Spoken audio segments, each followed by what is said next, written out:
कहीं और से आते तो। अस्सलाम वालेकुम जी, सुबह सवेरे पाकिस्तान में बहुत खुशामदीद। मैं हूँ शिफा यूसुफजई और मैं हूँ वैस मंगलवाला। मेरी तरफ से भी आप सबको अस्सलाम वालेकुम। खुदा का शुक्र है कि उसने हमें आज की सुबह देखना नसीब फरमाई। आज की सुबह का आगाज़ करते हैं, एक वाक़या सुनाते हैं आपको। भाई 3 दोस्त थे, ठीक है जी, 3 दोस्त थे। एक था पाकिस्तानी, एक था इंडियन, एक था अफगानी। ऐसे कर लें भाई, चलो ठीक है जी, आजकल वैसे ही अफगानी हमारे बड़े दोस्त हुए हैं। तो ये 3 दोस्त थे बहरहाल। अब ये 3 दोस्त जो है वो किसी मुल्क गए, वहाँ पर सैर व तफरी कर रहे थे। वहाँ तो उन्हें पकड़ लिया भाई किसी के, भाई ये आप लोग जो है वो एक गैर कार्रवाई की उन्होंने, अच्छा, कि जहाँ पर आज जाना ममनू था। ओके, तो भाई पकड़ लिया गया। इलाका गैर, उस मुल्क का इलाका गैर, हाँ, नो गो एरिया। अब वो नो गो एरिया में घुस गए, रेड जोन में। सही है। तो अब वो घुस गए, उनको दी गई सजा कि भाई आओ भाई, सजा होगी इन तीनों को। और जज साहब ने तीनों को 100-100 कोड़े मारने का हुक्म दे दिया कि भाई मारो इनको 100-100 कोड़े, ताकि पता चले इनको कि इस तरीके से नहीं होना चाहिए। अच्छा, ये आइडिया किसका था? आइडिया किसका था? ये इन तीनों में से किसी का होगा, अब जो भी था। बहरहाल अच्छा, शरीर आइडिया अपने ही होते हैं वैसे, तो इसीलिए इस सवाल पे मत जाएं, ठीक है। बहरहाल जी, तो उन्होंने कहा ठीक है जी, हम आपको सजा देंगे, 100-100 कोड़े जो है वो मारे जाएंगे। लेकिन चूंकि आज हमारा जो है वो नेशनल इंडिपेंडेंस डे है, अच्छा, तो आपको हम जो है वो ये भी कह लेंगे कि चलो आप कोई एक ख्वाहिश अगर चाहो तो पूरी हो जाएगी, पूरी कर लो जी, ठीक है जी। तो वो कहते हैं जी आपको इस सज़ा में कोई अगर तखफीफ चाहिए तो वो भी कर लो। तो सबसे पहले जो है वो अफगानी था, अफगानी को कहा गया भाई 100 कोड़े मारने। अफगानी ने कहा अच्छा, मेरी ख्वाहिश ये है कि 100 के बजाय 50 कोड़े कर दीजिए। सही है। तो उसने अपनी होशियारी लगाई, उसको जी लगाए 50 कोड़े, चलो जी। और उसने कहा कि जी 50 कोड़े, और उसने कहा कि 50 कोड़े जो है और मेरी कमर पे जो है ना वो एक तकिया भी बांध दो, ताकि जो है वो अच्छा, यार ये जबरदस्त है। तो उसने ये आइडिया भी कहा ना, उसने कहा भाई अब डिस्काउंट ले रहा हूँ तो पूरा डिस्काउंट दो, सही तरीके से सजा भी आधी कर दो और लगाओ जी एक तकिया, और फिर उसके बाद मारो कोड़े। सही है। तो भाई 35-40 कोड़े तक तो वो तकिया रहा, फिर उसके बाद असर कहानी शुरू फट गया और उसको जब 10 कोड़े लगे तो उसको तो हालत खराब हो गई। अब जब इंडियन ने देखा, इंडियन ने कहा बाबू ये काम सही हो नहीं रहा है, 50 कोड़ों का डिस्काउंट तो मैं भी ले लूंगा, लेकिन ऐसा करो एक तकिए के बजाय 2 तकिए लगाओ, 2 तकिए कर लो। उन्होंने कहा ठीक है भाई, 2 तकिए करते हैं। फिर उनको 50 कोड़े मारना शुरू किए। जो 2 तकिए थे वो 40 कोड़ों पे आ गए, वो भी फट गए। और उसको भी 10 कोड़े जो लगे, तो उसने कहा भाई सूझ गया मैं तो बहुत गलत हुआ। पाकिस्तानी से पूछा भाई तुम्हारी क्या ख्वाहिश है? उसने कहा ख्वाहिश मेरी ये है कि 100 कोड़ों के बजाय मुझे 200 कोड़े लगाए जाए जी, मैं हूँ पाकिस्तानी आदमी। अच्छा, इन्होंने कहा था 50 कोड़े, ना मुझे लगाओ 200 कोड़े। कहा अच्छा, और ख्वाहिश ये है कि मेरी पीठ पे तकिया नहीं बांधो, इंडियन को बांधो। किसको? इंडियन को बांधो। और फिर मारो। तो फिर उसको जो है वो लगाएगा। और फिर आप सब जानते हैं क्या हुआ होगा। लेकिन बहरहाल हम ऐसे लतीफ़े ही बना रहे हैं और कुछ नहीं कर रहे। ये लतीफ़ा ही था नाज़रीन, मैं भी बड़े दिमाग से सुन रही थी कि इसमें से कोई मॉरल ऑफ द स्टोरी निकलेगा। अब कभी कितने मॉरल बताऊं, रोज आप लोगों को मैं मॉरल बता स्टोरीज बताता हूँ, कौम को जगाने की कोशिश कर रहा हूँ, सब कर रहा हूँ, और क्या, कौम जाग नहीं रही मेरी। तो मैंने कहा चलो सिर्फ लतीफ़े सुनाओ, उनको तफरियां करो, एंजॉय करो। तो सोचे क्या हुआ होगा। विजुअल जरा देखे, कोड़े लग रहे हैं। इंडियन पीछे सर पे एक मारता होगा, एक इतना तो करता ही होगा मेरा ख्याल है। हमारे मतलब अगर वो हमारी कमर पे बंधा हुआ है और कोड़े खा रहा है तो एक चमाट लगाता होगा पीछे से, जैसे कोड़ा आता होगा। तो कोड़े लगेंगे ना, फिर पता चलेगा। ये कोड़ों की सजा जो है वैसे बड़ी जो, हाँ, फ्रैंकली स्पीकिंग कि जो इस्लामिक सजाएं हैं उसके अंदर ये सजा है कोड़ों की सजाएं, और बड़ी सख्त। और कोड़े इतने लगते हैं आपको, और ऐसे लगते हैं कि उसी में लोगों की डेथ भी हो जाती है। कभी आपने पुलिस का वो खाया है, छित्तर या डंडा? आपने तो खैर क्या आपने खाया होगा। ऐसे एक सवाल आ गया मेरे जहन में। नहीं, मैंने क्यों ऐसे काम करने भाई? कभी आपने खाया है? एक दफा पुलिस मतलब अच्छा, मतलब इसमें ऐसी क्या बात है? ये कराची में रहने वाला तो अक्सर ऐसे लोग, एक दफा वो सीव्यू पर थे, अपने दोस्तों के साथ फिर रहे थे, तो वहां पर जो है वो पुलिस वाले ऐसा क्या कर रहे थे सीव्यू पे? कुछ नहीं, फिर रहे थे। भाई यहाँ से हटो, हट जाओ भाई। और वो अच्छा भाई वो उन्होंने डंडे मारना शुरू कर दिए खामोखा। तो वो जी उसने मारा यहाँ पर। वो लगता है थोड़ा, कभी फिर थोड़ा सा, फिर बाद में एहसास होता है कि अच्छा यार इस पर तो दर्द हो रहा है। उस वक्त नहीं पता चलता, बाद में पता चलता है यार ये तो पुलिस वाले। फिर आपके दिल से उस पुलिस वाले के लिए दुआएं निकलती हैं। तो होता है, लगता है, ये मैं आपको बता दूं, ठीक है ना? ऐसा ही। तो बहरहाल क्या इधर उधर की बातें आप लेके बैठ गए। आगे बढ़ते हैं नाजरीन, आपको दिखाते हैं 60 सेकंड न्यूज में क्या हो रहा है आज। फैक्ट फाइंडिंग कमेटी गैर कानूनी, जानना चाहते हैं फैजाबाद धरने का मास्टरमाइंड कौन था? चीफ जस्टिस काजी फायज ईसा। पाकिस्तान से गैर कानूनी मुकीम 1,40,000 से ज्यादा अफराद अपने ममालिक वापस जा चुके, वजारत दाखिला का एलामिया। पंजाब हुकूमत ने सूबे भर में स्मोक एमरजेंसी नाफिज कर दी। कोरो में जिरगा कामयाब, कबाइल के दरमियान 9 रोज से जारी झड़पें रुक गई। प्रोटीज की न्यूजीलैंड के खिलाफ जीत, पाकिस्तान की सेमीफाइनल में पहुंचने की उम्मीदें बरकरार। Army chief general Asim Munir की आज़रबाईजान के सदर और वज़ीर दिफा से मुलाकात। दुनिया गजा में जंग बंदी के लिए किरदार अदा करे, निगरान वज़ीर आज़म अनवारुल्लाह काकड़। गजा में टेलीफोन और इंटरनेट मुकम्मल बंद, शोहदा की तादाद 8,500 से तजावज़ कर गई। इसराइल ने हमास के ताज़ा हमलों में मजीद फौजियों की हलाकतों की तस्दीक कर दी। गजा में फंसे गैर मुल्कियों का रफा बॉर्डर के जरिए इनखला शुरू। जी, तो ये आपने देखी खबरों का हाल वाला आपने सुना। और गजा के हवाले से हम आपको जरा बताएं खास खबरें कि एक बड़ी इंपॉर्टेंट चीज हुई है। 3 ऐसे ममालिक हैं जिन्होंने इसराइल से ताल्लुकात अपने सफारती खत्म कर लिए। गजा पर जो बदतरीन हमलों के बाद जनूबी अमेरिका के 3 ममालिक हैं। 3 ममालिक ना कहें आप इनको आप कहें 3 गैरतमंद कौमें हैं, ठीक है ना। बोलिविया, कोलंबिया और चिली। इन्होंने अब बोलिविया, कोलंबिया, चिली, इनको आप इंटरनेशनल पॉलिटिक्स पे कहीं देखते हैं? कहीं नहीं देखते। इनको आप कहीं कोई सिफारती ताल्लुकात, कोई एजेंडे, कोई फायदे उठाने, मफादात, कोई G8, G20 फलाने ढिमकाने में कहीं नजर आते हैं? कहीं नजर नहीं आते। मतलब छोटे से ममालिक है जिनकी कोई एज सच से किसी भी मामले में नहीं है, लेकिन जस्ट पॉइंट ये है कि आपने अपनी गैरत का मुजाहरा करना होता है। बिल्कुल, शो देयर प्रिंसिपल कि भाई किस उसूल पे वो कायम है, और उसी उसूल के तहत उन्होंने ये सफारती ताल्लुकात इसराइल से ख़त्म कर दिए हैं।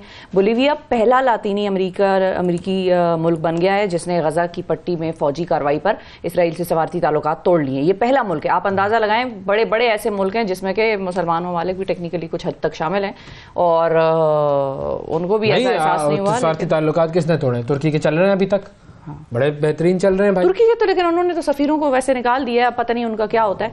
तुर्की के सफीरों को निकाला है। नहीं, तुर्की के सफीरों को मेरा ख्याल है जब सदर एर्दोआन ने, सदर तो था ना वो इसराइल का, इसराइल ने वही ना तुर्की से वापस बुलवा लिया अपने डिप्लोमेट्स को, और वो इसलिए कि उनके सदर का एक बड़ा सॉलिड स्टांस जो है वो सामने आया। और अच्छा, बोलिविया के जो सदारती हाउस है उसके वजीर हैं मारिया निलापर, उन्होंने न्यूज़ कॉन्फ्रेंस में बताया है कि वो बोलिविया की कसीर कौमी रियासत के तौर पर इसराइल के साथ ताल्लुकात जो है सिफारती ख़त्म करने पर अपने फैसले से आगाह कर रहे थे बेसिकली लोगों को। अच्छा, इसराइली हमलों से हज़ारों इंसानी जानें ज़ाया हो रही हैं, लोग बेघर हो रहे हैं।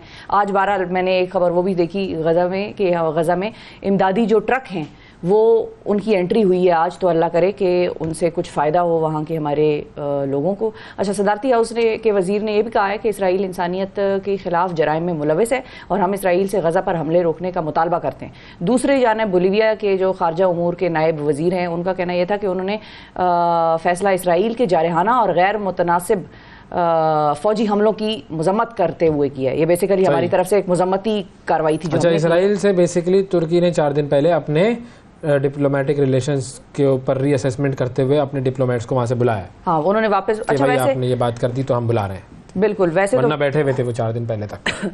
लेकिन जो उनके सदर ने ये सारा मामला किया था ना उस दिन 100वीं सालगिरह उनकी, और वो जो प्रोटेस्ट हुआ था, बड़ा मुजाहरा किया, उस पे मैंने ये कई खबर पढ़ी थी कि इसराइल ने एहतिजाजन तुर्की की ये सारी हरकत देखते हुए अब उनके सफीरों को देश बदर करने का ऐलान कर दिया था। उन्होंने कहा कि निकलो हमारे मुल्क से। तो ये इसराइल की तरफ से हुआ था, लेकिन अब पता नहीं कि उन्होंने पहले निकाला है या इन्होंने पहले बुलवा लिया वापस। ये खबर जो है वो ये है। बहरहाल चलो, तो ये है सिलसिला। अच्छा, तो ये है भाई, इन 3 ममालिक ने भी अपने सफारती ताल्लुकात इन्होंने इन्होंने ही ख़त्म किए हैं, और हमारे तो खैर बहरहाल थे कोई नहीं। हमारा तो पासपोर्ट फ़ख्र करने वाला पासपोर्ट बना हुआ है ना भाई। बिल्कुल। और ईरान के जो लोग हैं वो, उनकी भी जो अरबाब इख्तियार है, हुकाम है, वो ये कह रहे हैं बार बार कि भाई ट्रेड बॉयकॉट करें इनके साथ, इनको निकालें, इनके सफ़ीरों को निकालें अपने ममालिक से।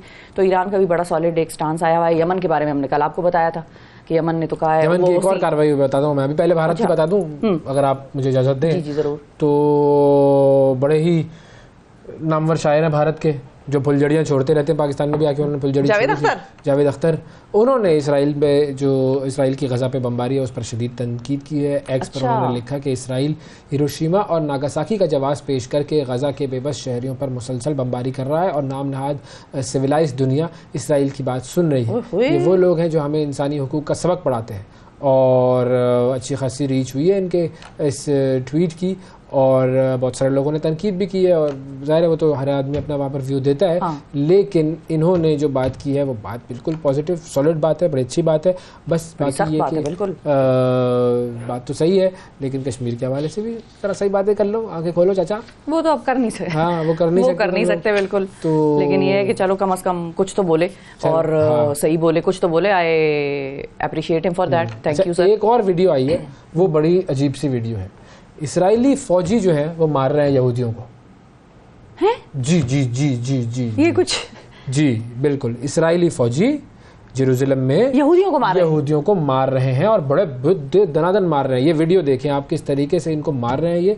और ये यहूदी कौन है देख लें आप। वो फलस्तीनियों के लिए एहतजाज तो नहीं कर रहे थे? जी ये वो बेसिकली ये वो यहूदी हैं जो कि ज़ायनिज़्म को कहते हैं कि ये एक गलत आइडियोलॉजी है। अच्छा, क्योंकि यहूदी और ज़ायनिस्ट ये दो अलग अलग चीज़ें। यहूदी बेसिकली वो हैं कि जो कि यहूदी मज़हब के पैरोकार हैं और ज़ायनिस्ट वो हैं जो कि एक्सट्रीमिस्ट, जिसको आप कह जाते हैं ना कि वो एक्सट्रीमिस्ट वो यहूदी हो जाते हैं जो कि इस खित्ते पर अपना कब्जा और अपना तसल्लुत और सुप्रीमेसी वाले जो जैसे वाइट सुप्रीमिस्ट होते हैं ना, वैसे वो ज़ायनिस्ट बन गए। अपने आप को सुप्रीमिस्ट कहकर उन्होंने किसी और को इंसान समझा हुआ ही नहीं है। तो बेसिकली वो ज़ायनिस्ट हैं जो कि इसराइल की तरफ से और ये सारे फ़लस्तीनियों पर जुल्म कर रहे हैं। तो ज़ायनिज़्म का जो एजेंडा है उसके ख़िलाफ़ जो यहूदी हैं जो कि अपने सही असल मज़हब पर कारबंद हैं और कहते हैं कि देखें ये जो फ़लस्तीन वाला इलाका है यहाँ पर हम सब मिलकर रह सकते हैं।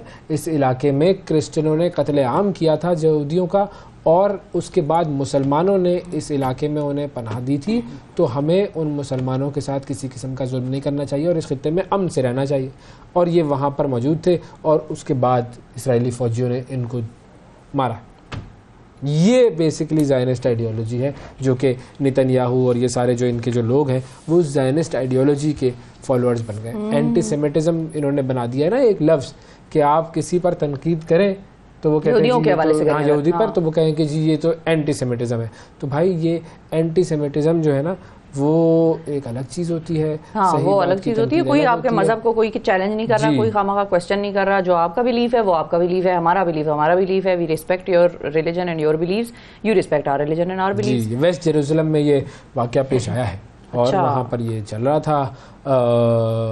ऑर्थोडॉक्स एक ज्यू ग्रुप है, उनके आप होलिये से अंदाज़ा लगाएं। उन्होंने एक वो टोपी सी और लंबी लंबी बाल और दाढ़ियाँ जो उनकी होती हैं।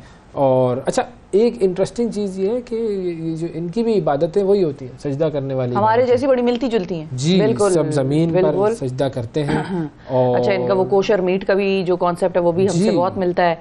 फिर कफन भी ये इस्तेमाल करते हैं अपने जो डेथ्स हो जाती हैं लोगों की उनको दफनाते हुए। क्योंकि इब्राहिमी जो मज़ाहिब हैं उनका जो ओरिजिन है वो तो वही है, एक है ओरिजिन वही है, तो सारी चीज़ें वही है। बाद में वो तमाम चीज़ें बदल गई लोगों ने, या जो पादरी थे या जो इनके रहबाइस थे उन्होंने बहुत सारी चीज़ें बदल दी, लेकिन जो ओरिजिन है वो वही है कि हज़रत ईसा भी सर झुकाकर ज़मीन पर इबादत करते थे।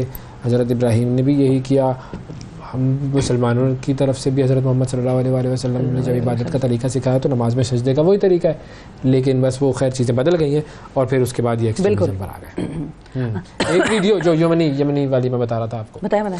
वो हुआ ये है कि यमनियों ने लाइव ब्रॉडकास्ट एक हाईजैक कर ली और देखें कि ये क्या हुआ है। ये इसराइली चैनल 13 नंबर चैनल है ये। अच्छा 13 इसके ऊपर उन्होंने ये किया, हाईजैक किया चैनल नंबर 13 को, बेसिकली हैक किया और उन्होंने अपने अबू उबैदा और दूसरे जो यमन के अंसारुल्लाह के लीडर की स्पीचेस जो थी वो उन्होंने दे दी और उसमें ज़ाहिर है वो उनको धमकी दे रहे हैं कि ये तुम लोग जो कर रहे हो वो गलत कर रहे हो वगैरह वगैरह, जो भी सारी बातें हो रही थी ये इन्होंने हैकिंग कर डाली। प्रोग्राम के प्रोड्यूसर्स की तो प्रोड्यूसर्स का क्या हुआ होगा भाई, हैकिंग तो सैटेलाइट लेवल पर होगी ना। उस वक्त तो टेंशन मच गई होगी कि अब क्या करें। अब भाई तो पांव से जमीन निकल गई होगी। हम दोनों प्रोग्राम कर रहे हैं, अचानक से कोई सैटेलाइट हैक कर ले या कोई हमारा कंट्रोल रूम हैक हो जाए या कोई सॉफ्टवेयर के जरिए, हमें क्या पता या हमारे प्रोड्यूसर को क्या पता। हम तो अपना काम कर रहे हैं भाई, हम तो लगे हुए और इधर शिफा की जगह कोई बैठा हुआ अचानक से विंडो बने और वैसे अपना काम कर रहा हो, शिफा की जगह कोई और हो, तो हो गया भाई। बिल्कुल कुछ नहीं हो सकता फिर तो, ये तो होगा जब आप ऐसी हरकतें करेंगे तो ये तो होगा, ये तो होगा। ठीक है जी। अच्छा, वर्ल्ड कप का क्या बना, मैच छोड़ दे भाई, वर्ल्ड कप में क्या हुआ, कल मैंने आपसे कहा था ना न्यूजीलैंड को हारना है। मार्क से कल मैचेस देखे पाकिस्तानियों ने, उतना तो पाकिस्तानी टीम का मैच नहीं देखा। जी जी भाई, पाकिस्तान के हवाले से कल हम जो बात कर रहे थे कि पाकिस्तान को अगर सेमीफाइनल में पहुंचना है तो न्यूजीलैंड अपने मैचेस हारे। बिल्कुल सही। और न्यूजीलैंड ने ये लाज रखी हमारी इस बात की, उन्होंने कहा भाई चलो यार हारते हैं। तो कल न्यूजीलैंड और साउथ अफ्रीका का मैच था और न्यूजीलैंड बड़े बुरे तरीके से हारा। वो 150 रन तकरीबन बनाते मतलब बहुत ही। अच्छा, जो साउथ अफ्रीका था वो आप देखें, वो कितने छक्के छक्के मार रहा था, कैसे दबादब उन्होंने तो मारना शुरू किया। उन्होंने तो जिस तरह आउट भी करने शुरू किए, इनको कैचेस ले रहे हैं, तो वैसे यूं आउट। टोटल अब तक 82 छक्के मार चुकी है साउथ अफ्रीका की टीम इस वर्ल्ड कप में, जो कि एक वर्ल्ड रिकॉर्ड है कि किसी भी टीम ने वर्ल्ड कप में इससे ज्यादा छक्के नहीं मारे हैं। तो अब तक 82 हो गए और अभी साउथ अफ्रीका के और मैचेस बाकी हैं, तो ये रिकॉर्ड मजीद बेहतर होगा और बढ़ेगा ये मैच। कल के मैच में तो 15 छक्के मारे हैं, ये रिकॉर्ड अब बढ़ेगा अब। तो बहरहाल कल न्यूजीलैंड हार गया। अब जब न्यूजीलैंड हार गया तो अब अगला मैच है न्यूजीलैंड का पाकिस्तान से, और वो मैच पाकिस्तान के लिए जीतना तो ऑब्वियसली जरूरी ही है, वो तो बिल्कुल हतमी है भाई, उस पे तो कोई दो राय नहीं है। फिर उसके बाद न्यूजीलैंड श्रीलंका वाला मैंने जो आपको बताया था, वो जरा तशवीशनाक मैच है जो कि न्यूजीलैंड जीत सकता है, लेकिन ये कि न्यूजीलैंड के इस वक्त कुछ खिलाड़ी ना अनफिट हुए हैं। तो ये न्यूजीलैंड के लिए एक थोड़ा सा डामाडोल होने का मौका है। नहीं तो अगर वो फिट हो गए, नहीं होते तो इंशाल्लाह नहीं होते। फिर लोगों की दुआ कर ली मैंने, बस छोड़े। अच्छा, तो अब सिलसिला क्या है कि पाकिस्तान का मैच है कब न्यूजीलैंड से? ये 4 तारीख को, ठीक है, 4 तारीख को मैच है। सांस ना रुक सी जाती है एक। नहीं सांस ना रोक, मतलब वो एक आते आते लगता है हवा ही रुक गई है। हाँ, अब पाकिस्तान और न्यूजीलैंड का मैच है। पाकिस्तान ने ये मैच जीतना है, और पाकिस्तान ने ये जीतना किस तरीके से है कि एक स्पेसिफिक, क्योंकि ये दोनों के पॉइंट्स बराबर हो जाएंगे अगर, तो फिर बात रन रेट पर जाएगी। तो पाकिस्तान और न्यूजीलैंड ने अभी वर्ल्ड कप में अपने बकिया 2 मैचेस खेलने हैं, और पाकिस्तान अगर अपने मैच में इंडिया वो उसको न्यूजीलैंड को हरा देगा तो बहुत अच्छा होगा। और फिर उसके बाद पाकिस्तान का आखिरी मैच होगा इंग्लैंड से, न्यूजीलैंड अपना आखिरी मैच खेलेगा श्रीलंका। तो अगर न्यूजीलैंड अपने बाकी दोनों मैचेस हार जाएगा तो उसके भी 8 पॉइंट हो जाएंगे, और पाकिस्तान अगर अपने दोनों हरीफों को शिकस्त दे देगा तो मामला हो जाएगा, पाकिस्तान के 10 पॉइंट हो जाएंगे, तो पाकिस्तान आगे निकल जाएगा। ठीक है जी। अच्छा, अब अगर पाकिस्तान ने न्यूजीलैंड को हराना है और दोनों जो है वो 8-8 पॉइंट पर आ जाते हैं, तो फिर पाकिस्तान वो 84 रन से न्यूजीलैंड को हराए तो रन रेट बेहतर होगा। तो ये एक नंबर है जी, 84 रन से हराना है, या फिर आप टारगेट जो है वो 35 ओवर में अपना पूरा कर लें तो आप जीत सकते हैं। तो ये पाकिस्तान के लिए एक छोटा सा इम्तिहान होगा। हफ्ते को बारिश का भी इम्तिहान है, अब देखें क्या होता है जी। पूरा हिसाब किताब रखें, कॉपियाँ पेंसिल सब साथ लेके जाएं ग्राउंड में, और ये हिसाब पूरा रखना है। ठीक है, हिसाब तो सबने ही रखना है, हिसाब होगा, हिसाब जरूर होगा। अब वो बात कर लूँ मैं किसकी, लाहौर वाली, स्मॉग वाली, लाहौर वाली। नाजरीन, लाहौर की तो ऐसी हालत हुई हुई है कि जिसकी कोई इंतहा नहीं। और हमारे साथ मौजूद हैं हमारे नुमाइंदे शाहिद चौधरी साहब, जो कि हमें बताएंगे कि हुकूमत ने स्मॉग इमरजेंसी लाहौर में नाफिज कर दी। अस्सलाम वालेकुम शाहिद साहब। वालेकुम अस्सलाम जी। साहब बताइए जी, ये स्मॉग इमरजेंसी में क्या होगा? जी बिल्कुल, स्मॉग इमरजेंसी जो है वो निगरान पंजाब हुकूमत की जानिब से नाफिज कर दी गई है। तमाम स्कूलों के अंदर जो है बच्चों के लिए मास्क पहनना जो है 1 माह तक के लिए लाजमी करार दे दिया गया है, और ख़ासकर जो स्कूलों के अंदर असम्बलियाँ होंगी बच्चों की, वहाँ पर भी इस हवाले से रहनुमाई दी जाएगी कि किस तरह स्मॉग पर जो है वो काबू पाया जा सकता है। जो गर्द आलूद है लाहौर के अंदर, क्योंकि तमीराती काम जो है वो बहुत ज़्यादा जारी है, कहीं अंडरपास बन रहे हैं, कहीं सड़कें जो हैं उनकी खुदाई हुई है, और जो इंटरनेशनल स्टैंडर्ड होते हैं जिसके मुताबिक सबज पर्दा लगाया जाता है, तो यहाँ पर कुछ भी वैसा दिखाई नहीं देता। तो इसकी वजह से जो गर्द आलूद है वो भी बहुत ज़्यादा है। जो धुआं छोड़ने वाली गाड़ियाँ हैं उसके खिलाफ ट्रैफिक पुलिस ने कार्रवाइयाँ की हैं, 3000 गाड़ियों को बंद किया है, 8000 गाड़ियों के चलान किए हैं, लेकिन इसके बावजूद लाहौर के अंदर धुआं छोड़ने वाली गाड़ियों की भरमार है। इसके साथ साथ अगर फैक्ट्रियों की बात करें तो जो गर्द आलूद हवाई जो धुआं चलता है, जो फैक्ट्रियाँ हैं वहाँ पर भी जो प्रॉपर कार्रवाई होनी चाहिए वो नहीं होती। जैसे ही ये माह आता है तो महकमा माहौलियात की जानिब से और दीगर अदारों की जानिब से कार्रवाइयाँ तेज की जाती हैं, लेकिन ज़्यादातर कागजी कार्रवाइयाँ होती हैं, जिसकी वजह से बर वक्त एक्शन ना लेने की वजह से जो स्मोक की सूरत हाल है वो ख़राब होती है। तो इस वक्त भी लाहौर के अंदर जो स्मोक की सूरत हाल है वो आपके सामने है कि एमरजेंसी जो है वो डिक्लेयर करना पड़ गई है। अदालत की जानिब से भी पहले एमरजेंसी का कहा गया था और उसके बाद जो कल निगरान वज़ीर-ए-आला पंजाब की ज़ेरे सदारत कई घंटे इजलास हुआ, जिसके अंदर पहले ये तजवीज़ थी कि स्कूलों के अंदर छुट्टी दे दी जाए एक दिन, लेकिन उसको मुस्तरद कर दिया गया। माहिरीन ने मशवरा दिया कि स्कूलों में छुट्टी देने से या ट्रांसपोर्ट बंद करने से मसला हल नहीं होगा, बल्कि इसके लिए जो जरूरी इकदाम हैं वो करना होंगे। जो गर्द आलूद है, जो लोग तमीरात कर रहे हैं, क्या है शाहिद साहब? जी बिल्कुल, एमरजेंसी मेजर ये हैं कि एक तो जो फैक्ट्रियां एमरजेंसी मेजर ये हैं कि जो तमीराती काम है, कोई भी शख्स जो है छिड़काव के बगैर अपनी जो गाड़ियां हैं उसको सड़क के ऊपर लेकर नहीं आएगा, रेत की ट्रॉलियां लेकर नहीं आएगा, जो मिट्टी वगैरह है, जो मलबा बाहर फेंकते हैं उसके ऊपर मुकम्मल तौर पर छिड़काव करना होगा, पड़ताल डालना होगी। इसके साथ साथ जो धुआं छोड़ने वाली गाड़ियाँ जो फैक्ट्रियाँ हैं उनके खिलाफ ज़ीरो टॉलरेंस होगी, फौरी तौर पर उसको जो है वो सील कर दिया जाएगा। इसके साथ साथ जो धुआं छोड़ने वाली गाड़ियाँ होंगी उनको फौरी तौर पर जो है वो बंद किया जाएगा। ये तमाम इकदाम हैं और बच्चों के लिए मास्क इस्तेमाल करना जो है वो लाजमी होगा। ये तमाम चीज़ें हैं जिनके ऊपर जो है अमल दरामद करवाने की पंजाब हुकूमत जो है वो कोशिश कर रही है। और इसमें सबसे मेन चीज़ जो है वो स्कूल है कि स्कूलों के अंदर बच्चों के लिए मास्क जो है वो लाजमी करार दिया गया है। जी, लाजमी करार दे दिया गया है। बहुत शुक्रिया अदा करेंगे जी। शाहिद चौधरी साहब मौजूद थे हमारे नुमाइंदे, और उनके पीछे भी बड़ी वो नज़र आ रही थी स्मॉग। इससे आप अंदाज़ा लगा लें कि कितनी स्मॉग है। कल मुझे किसी ने लाहौर से वीडियो भेजी है कि जिसमें फॉरेस्ट डिपार्टमेंट पंजाब जो है वो पत्ते जला रहे हैं। होते हैं ना, हर मामले में, हर न्यूज़ में आते हैं। वो पत्ते जला रहे हैं और वो पत्ते जला रहे हैं और पत्तों का धुआं है। और फॉरेस्ट डिपार्टमेंट नाजरीन अंदाजा लगाएं, वो कहते हैं और फिर कहते हैं कि हम ब्लेम करते हैं कि भाई इंडियन फार्मर्स ने उस तरफ फसलें जलानी शुरू कर दी। वो तो करते हैं, हम भी तो अपने आप को जला रहे हैं ना। हमारा तो मसला ये है कि हम एक होता है कुलाड़ी पर ये वीडियो देखें, ये वीडियो देखें, ये ऐसा धुआं आपको नजर आ रहा है निकलता हुआ कि और ये फॉरेस्ट डिपार्टमेंट का दफ्तर है जिधर वो अंदर पत्ते जला रहे हैं। भाई पत्ते रख लो कुछ अरसे के लिए, बाद में कुछ उसका सदबाब कर देना, वो खुद ही डिकम्पोज हो जाएगा। वो मतलब अंदाजा चलाने में मजा आता होगा। ये देखें, ये धुआं देखें, ये देखें। लोग जो है वो अपने पाँव पे कुल्हाड़ी मारते हैं। हम वो लोग हैं जो कुल्हाड़ियाँ पड़ी होती है ना उन पे जा जाके अपने पाँव मारते हैं, हम वो हैं। फिलहाल ब्रेक लेते हैं, ब्रेक के बाद वापस आते हैं तो मजीद बात करते हैं आपसे। सुबह सवेरे पाकिस्तान, सुबह सवेरे पाकिस्तान, सुबह सवेरे पाकिस्तान। वेलकम बैक जी। इल्म हासिल करने के लिए कोई उम्र की कैद नहीं है, बस जज्बा चाहिए होता है। और आज हम आपकी मुलाकात ऐसी शख्सियत से कराने जा रहे हैं जो 75 बरस की उम्र में कानून की तालीम हासिल करें, यानी कि लॉ कर रहे हैं और सिंध के सहराया थर के एक गांव से ताल्लुक़ रखने वाले हैं सुखराम दास साहब, जो कि कराची यूनिवर्सिटी से LLB की तालीम हासिल कर रहे हैं। जी, और LLB के दूसरे साल में ये पढ़ रहे हैं। सुखराम दास जो है वो थरपारकर के गांव है हिलारियो पीर, वहाँ पर एक उस्ताद के फ़राइज़ सरअंजाम देने के बाद रिटायर हुए और सिंध हुकूमत ने उन्हें बेहतरीन उस्ताद का भी अवार्ड दिया। और उनके गांव में सरकारी स्कूल नहीं था तो उन्होंने बच्चों के लिए अपनी ज़ाती जो ज़मीन थी वो अतिया की और उसकी वजह से गाँव में आज देखें तालीम आम हुई और अब वो तालीम भी हासिल कर रहे हैं। हम इनसे बात करते हैं और ज़रा इनकी मोटिवेशन समझने की कोशिश। अस्सलाम वालेकुम सुखराम दास जी।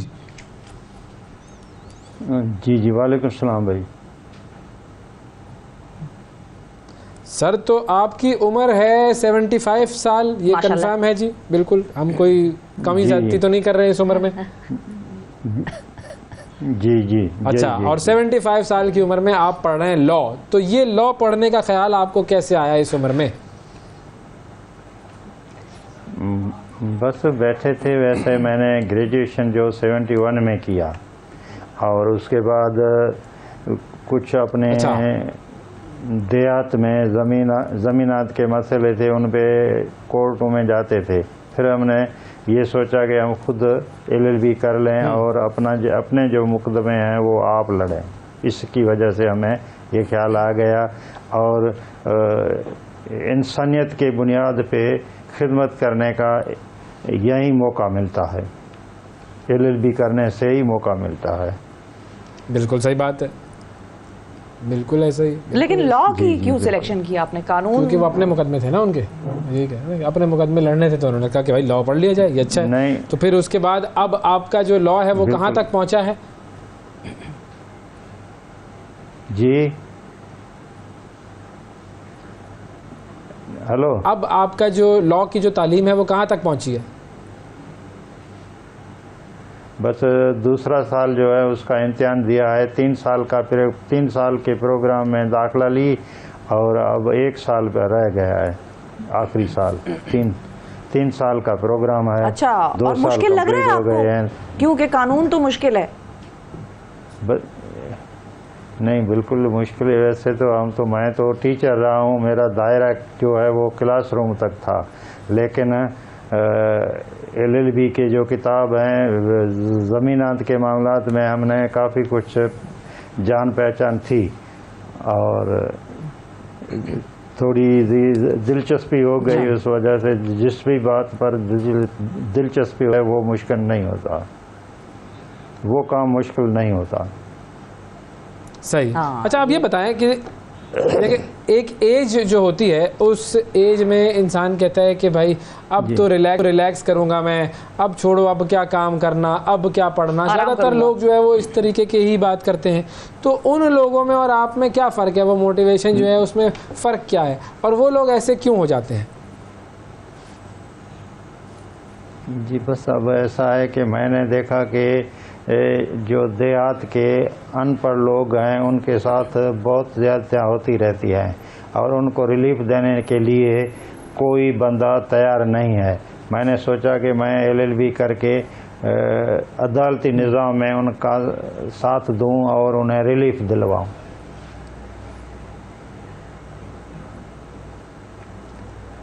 सही है। तो अब आपसे लोग मशवरे लेना शुरू हो गए हैं? जी नहीं, बस अभी तो मैं स्टूडेंट की हैसियत अच्छा, और आप LLB तक ही रुक जाएंगे? और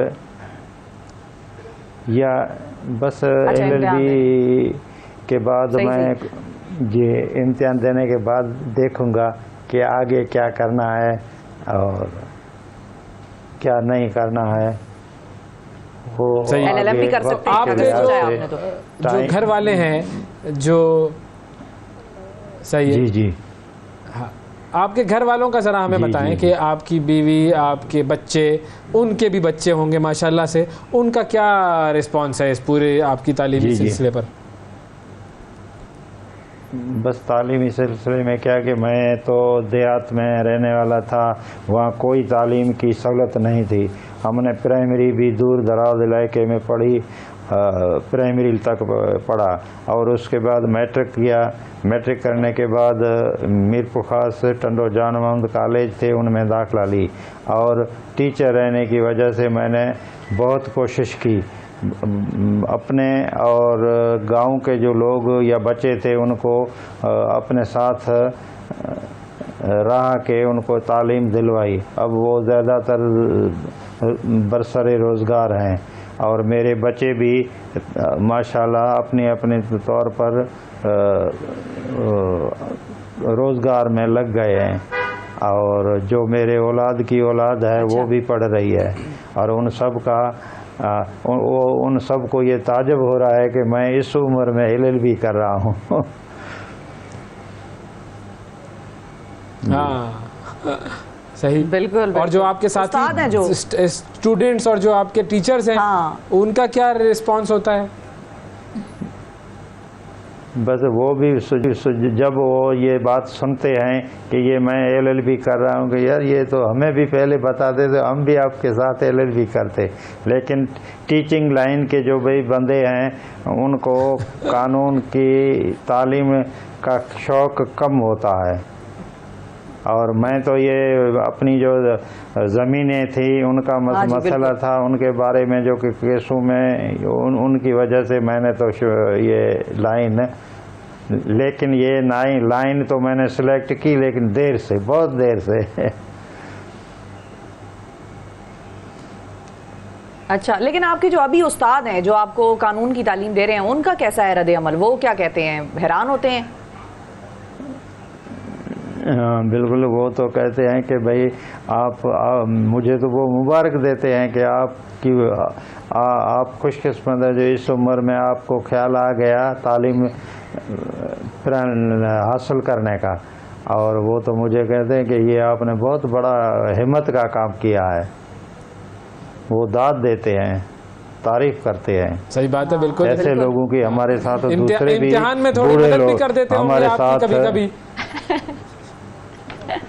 नहीं, इम्तिहान में नहीं। मैंने तो कभी, मैं उस दौर में पढ़ा हूँ, मैंने उस दौर में इम्तिहान दिए हैं जब ये कॉपी कल्चर का कोई तस्वर ही नहीं था। अब तो मैं जो कुछ मुझे अपने तौर पर जो दिमाग में बात आती है वो मैं लिख देता हूँ।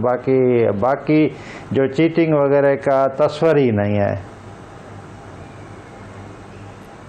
अच्छा, ये बताएं, लॉ की डिग्री में अभी तक जितने आपने साल पढ़ा है, मतलब 2 साल हो गए हैं, कौन सा सब्जेक्ट आपको मुश्किल लगा, जो आपको लगा हो कि भाई ये अच्छा खासा मुश्किल है? ये मुझे तो मुश्किल जो लगा वो सब काम ठीक है, सब सब्जेक्ट ठीक हैं, लेकिन जो इस्लामी जुरिस्डिक्शन है उसके जो कुछ नाम या उनके जो अल्फाज थे वो मुझे पढ़ने में ज़रूर मुश्किलात लगी। जो इस्लामी जुरिस्डिक्शन थे। लेकिन मुझे पूरी उम्मीद है कि आप सारी मुश्किलात को हल करेंगे। हाँ, अच्छा, और कानूनदान बनेंगे। बिल्कुल, और फिर किसी का कोई केस होगा तो वो हमारा भी कोई मुकदमा हुआ तो हम आपके पास लेकर लड़ेंगे इंशाल्लाह। थैंक यू जी, बहुत शुक्रिया अदा करेंगे। जी, बस बड़ी मेहरबानी। से 75 साल की उम्र में बिल्कुल लॉ की तालीम हासिल कर रहे हैं, ये होता है जज्बा। जवानों कुछ सीखो, जागो। बिल्कुल। ब्रेक लेते हैं, ब्रेक के बाद मिलते हैं जी।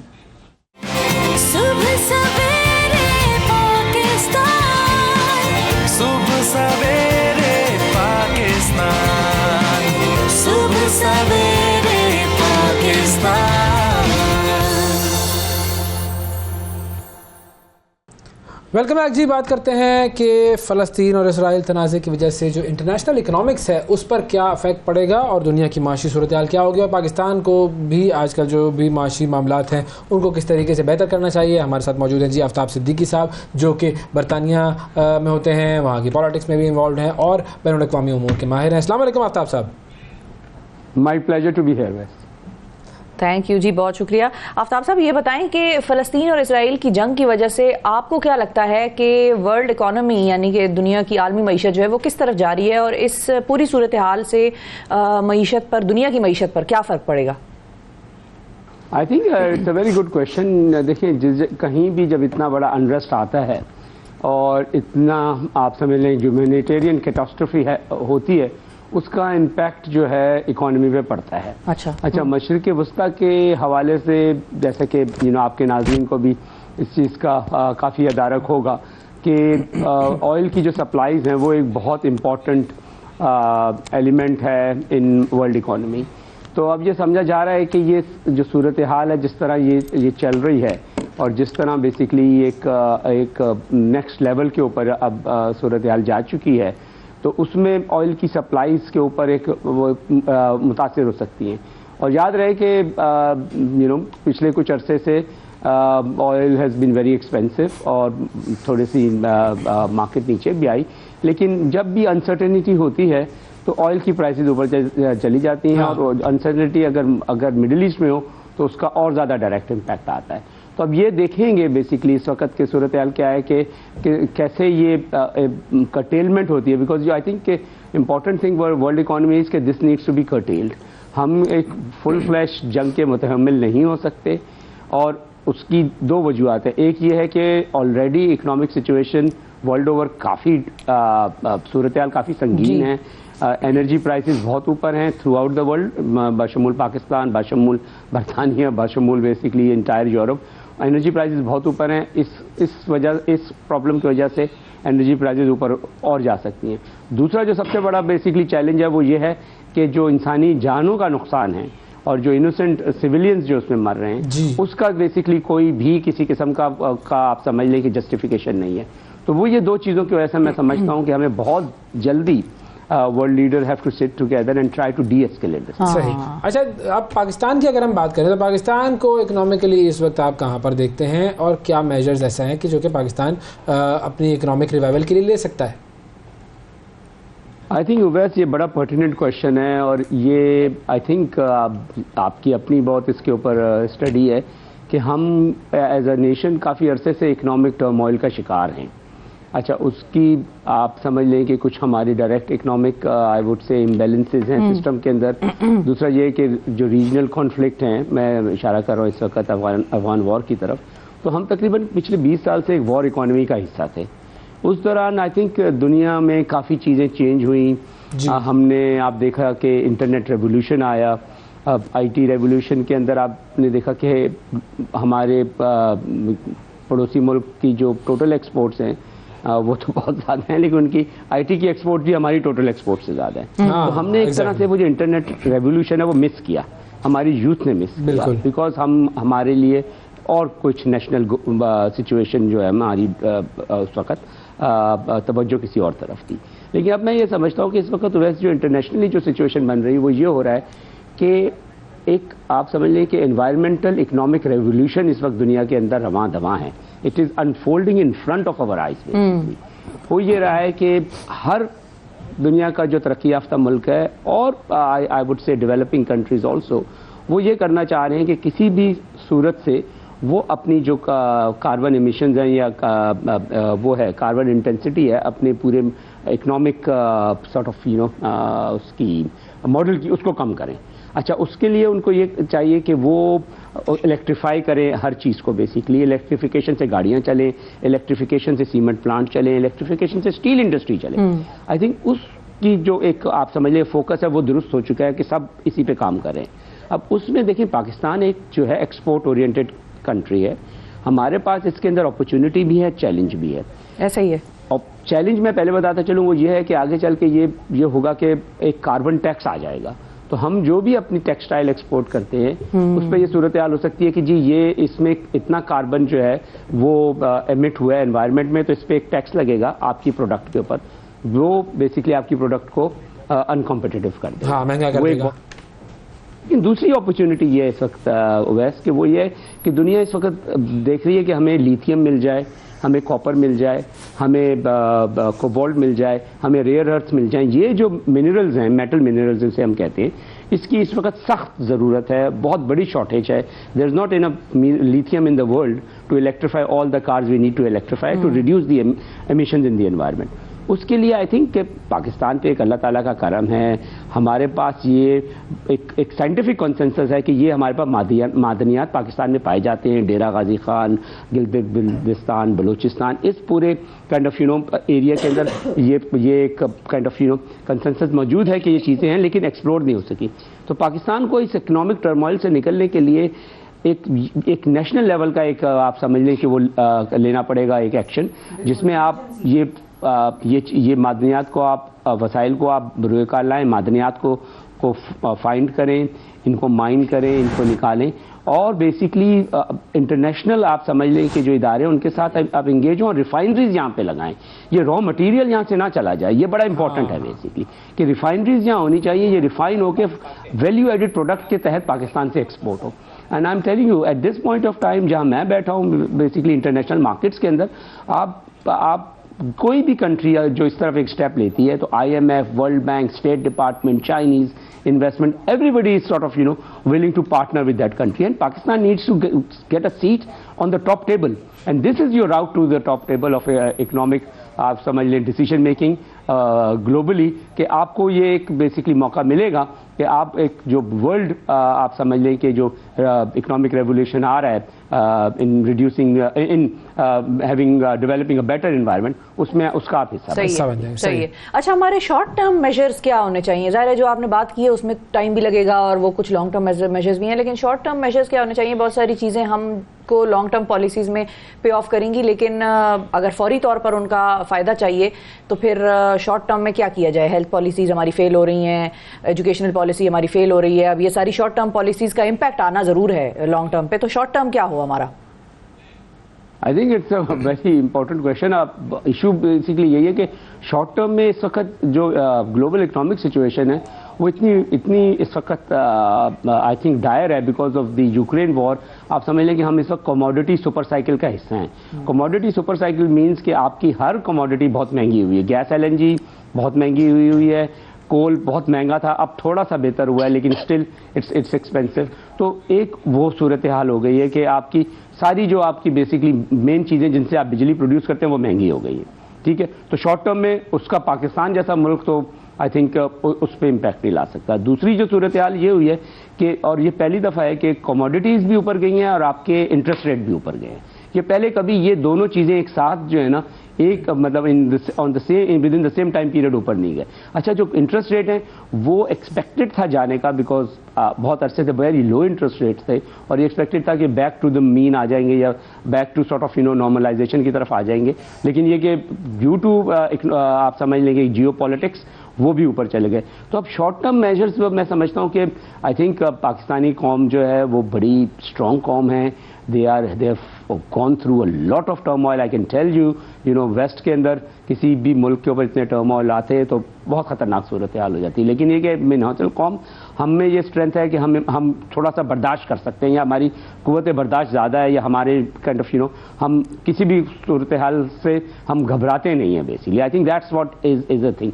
मैं समझता हूँ कि इस वक्त शॉर्ट टर्मिज्म में देखें, आप ये कर सकते हैं कि किसी न किसी तरीके से एक नेशनल एफर्ट लेकर आए और ये समझें कि आप कहाँ स्मार्ट आप समझ लें कि ways and means of working ला सकते हैं।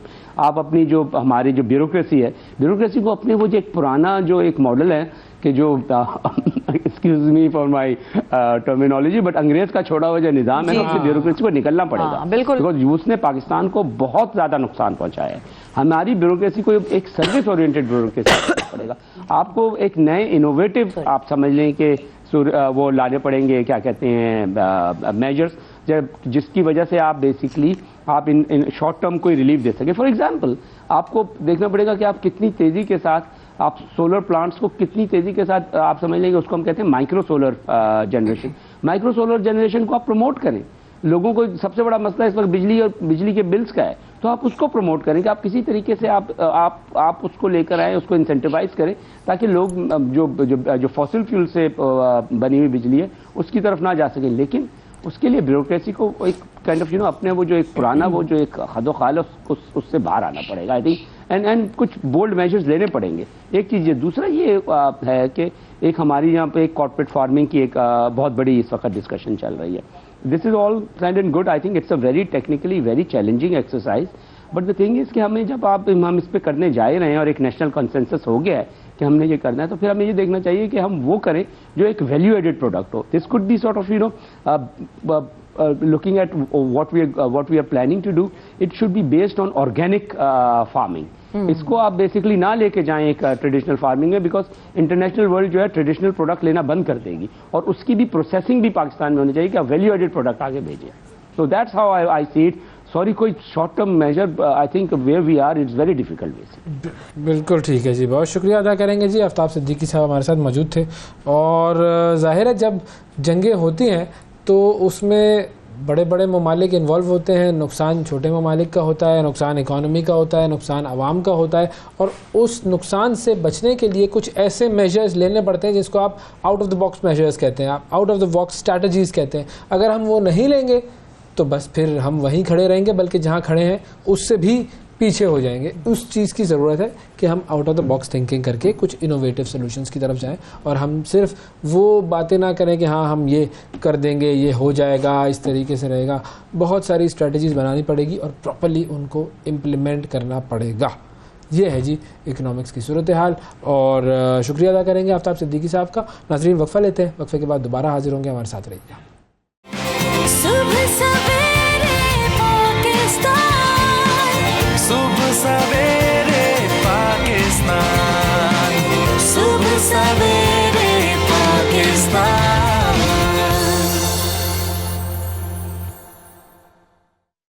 वेलकम बैक जी। सुबह सवेरे पाकिस्तान में एक मरतबा फिर खुशामदीद। अब बात करते हैं गैर कानूनी तौर पर जो गैर कानूनी रिहायशी थे पाकिस्तान में, इलीगल इमिग्रेंट्स। और जैसा कि हमारी हुकूमत बार बार ये बात वाज़ेह कर चुकी है कि ये मामला सिर्फ़ और सिर्फ अफ़गान मुहाजिरीन के इनखिला का नहीं है। कोई भी ऐसे लोग जो कि गैर कानूनी तौर पर यहाँ पर पाकिस्तान में मुकीम हैं, उनके लिए ये पूरा प्रोसेस चल रहा है। अब डेडलाइन ख़त्म हो गई 31 अक्टूबर को, और 31 अक्टूबर के बाद आज है 2 नवंबर, तो ये दूसरा दिन है आज उस ऑपरेशन क्लीनअप का, या यूँ कहिए कि उस प्रोसेस का कि जिसके अंदर लोगों को अपने अपने इलाकों से लिया जाएगा, उन्हें होल्डिंग सेंटर्स पहुँचाया जाएगा और उसके बाद वहाँ से उनकी वो कार्रवाई की जाएगी जिसके तहत वो अपने मुल्क में रवाना हो सकेंगे। तो हम मुख्तलिफ शहरों के नुमाइंदे जो हैं उनसे बात करते हैं और जानते हैं कि उनके शहरों में जो गैर कानूनी तारकी जो है मुकीम अफगान, उनके प्रोसेस को क्या इस वक्त की सिचुएशन है उसकी, और क्या क्या प्रोसेस जो है वो हो रहा है। सबसे पहले कराची का रुख करते हैं। फयाज यूनुस साहब हमारे साथ मौजूद हैं कराची से। अस्सलाम वालेकुम फयाज साहब।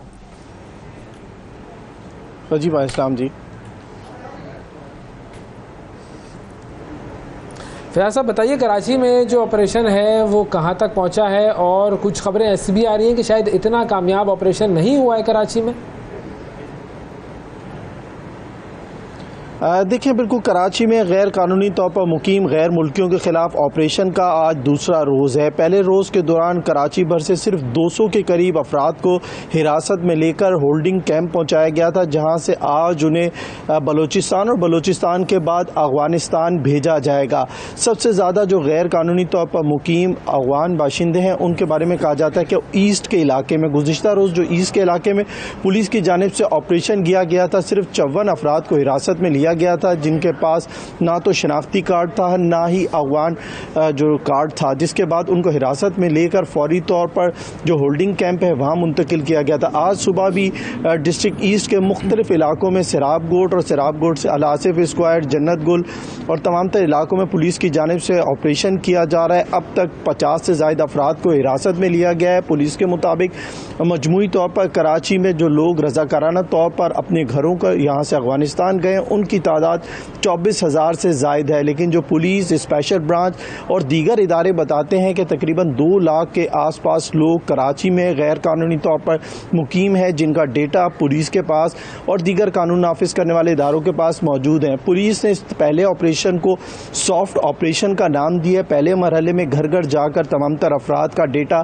तलाश ऐप के ज़रिए चेक किया जा रहा है। इस तमाम तर ऑपरेशन में लेडीज़ पुलिस ऑफिसर और लेडीज़ एहलकारों को खुसूसी तौर पर इस्तेमाल किया जा रहा है, क्योंकि बहुत सारे मकामात पर ख़वातीन का जो पर्दा है उसका ख्याल रखा जा रहा है, और जो ख़वातीन एहलकार है उनको पहले घरों के अंदर भेजा जा रहा है और उसके बाद मर्द एहलकार तलाश ऐप के साथ अंदर दाखिल हो रहे हैं और डेटा चेक करने के बाद जिनका कम क्यों है। मतलब कल भी आप कह रहे हैं 50 लोगों को हिरासत में लिया गया, आज भी अभी तक जो है वो 50-54 लोगों का नंबर सामने आ रहा है। मतलब इतने तो अलासिफ के एक अपार्टमेंट के अंदर 50 लोग मौजूद होंगे भाई, ये वजह क्या है इतना नंबर कम होने की? देखें अवैस, आपने बात बिल्कुल सही की कि मजमूई तौर पर कहा जाता था कि अलासिफ स्क्वायर के एतराफ़ में बहुत बड़ी तादाद में अफगान महाजरीन है, लेकिन जब पुलिस की जानिब से यहाँ ऑपरेशन किया जा रहा है तो बहुत सारे लोगों के पास नादरा के शनाख्ती कार्ड, किसी के पास शनाख्ती कार्ड की फ़ोटो कापी, किसी के पास बर्थ सर्टिफिकेट निकल रहा है, बहुत सारे लोगों के पास डुप्लीकेट शनाख्ती कार्ड निकल रहा है। जिसके बाद अब पुलिस ने ये हिकमत अमली तैयार की है कि जिन अफराद के पास डुप्लीकेट शनाख्ती कार्ड है उनको हिरासत में लिया जा रहा है, उनका डेटा चेक किया जा रहा है, जिसके बाद उनके लिए मजीद कानूनी कार्रवाई का फैसला किया जा रहा है। लेकिन जो पुलिस हुकाम से हमारी बातचीत हुई है तो उनका ये कहना है कि जो सबसे ज़्यादा मुश्किलात आ रही हैं उसमें ये मुश्किलात आ रही हैं कि बहुत सारे लोग जो रिहाइश पजीर हैं अलासिफ स्क्वायर के करीब अफगान बस्ती, गुलशन मेमार के करीब जो साइड सुपर हाईवे का इलाका है, जंजाल गोट, इसके एतराफ़ की तमाम तर पट्टियाँ जहाँ पर पहले कहा जाता था कि बड़ी तादाद में अफगान मुकीम है, लेकिन जब यहाँ पर पुलिस और दीगर लोग जब चेक कर रहे हैं तो डुप्लीकेट शनाख्ती कार्ड की सबसे ज़्यादा शिकायतें मौसूल हो रही हैं। और आज भी पुलिस ने तकरीबन 4 से 5 घंटे तक ऑपरेशन किया। जो गिरफ्तारियों की और हिरासत में लिए गए अफराद की तादाद है वो काफ़ी ज़्यादा कम है। अब पुलिस का ये कहना है कि जो स्पेशल ब्रांच ने जो रिपोर्ट तैयार की थी उसकी रोशनी में मज़ीद ऑपरेशन किया जाएगा, क्योंकि कहा जा रहा है कि कराची के जो गैर कानूनी तौर पर मुकीम गैर मुल्की बाशिंदे हैं वो मुख्तलिफ इलाकों में अब जा चुके हैं। कुछ लोग कायदाबाद में, कुछ लोग औरंगी टाउन, कुरंगी, सरजानी, फाइनली ये भी बताएगा क्या कोई रेजिस्टेंस है उन लोगों की तरफ से? देखिए, इस पूरे ऑपरेशन में किसी भी मकाम पर हमें मज़ामत नज़र नहीं आई। पुलिस अगर किसी शख्स को हिरासत में लेती है तो वक्ती तौर पर परेशान ज़रूर होता है, उसकी जामे तलाशी ली जाती है, उस तमाम तर चीज़ों को लिखा जा रहा है, पुलिस की जानिब से उनका डेटा मुख्तलिफ जगहों पर लिखा जा रहा है। सबसे पहले जब पुलिस हिरासत में लेती है तो ड्यूटी मुंशी या जो ड्यूटी ऑफिसर उसका तमाम तर डेटा, उसके मोबाइल फ़ोन, पैसे, क्या क्या चीज़ें मिली हैं वो लिखा जाता है। फिर जब इनको बेस कैंप में मुंतकिल किया जा रहा है, जिसको जो हाजी कैंप के करीब बना है, वहाँ पर जब मुंतकिल किया जा रहा है तो सबसे पहले पुलिस का काउंटर बना है, पुलिस के जो एहलकार और जो ख़वातीन एहलकार हैं वो डेटा जमा कर रही हैं।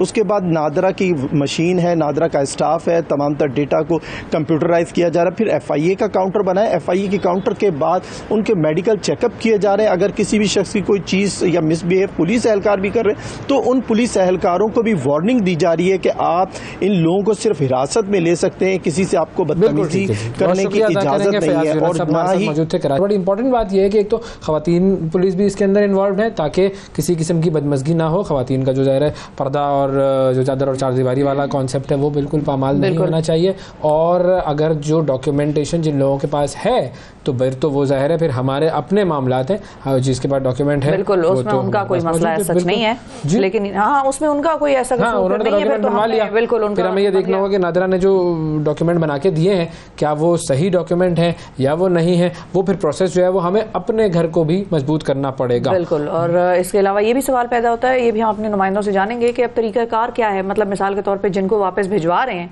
वो किस तरह से जा रहे हैं, उनकी गाड़ियों में सवारी और वो सारी चीज़ें। ज़ीशान काका खेल हमारे साथ पेशावर से मौजूद हैं।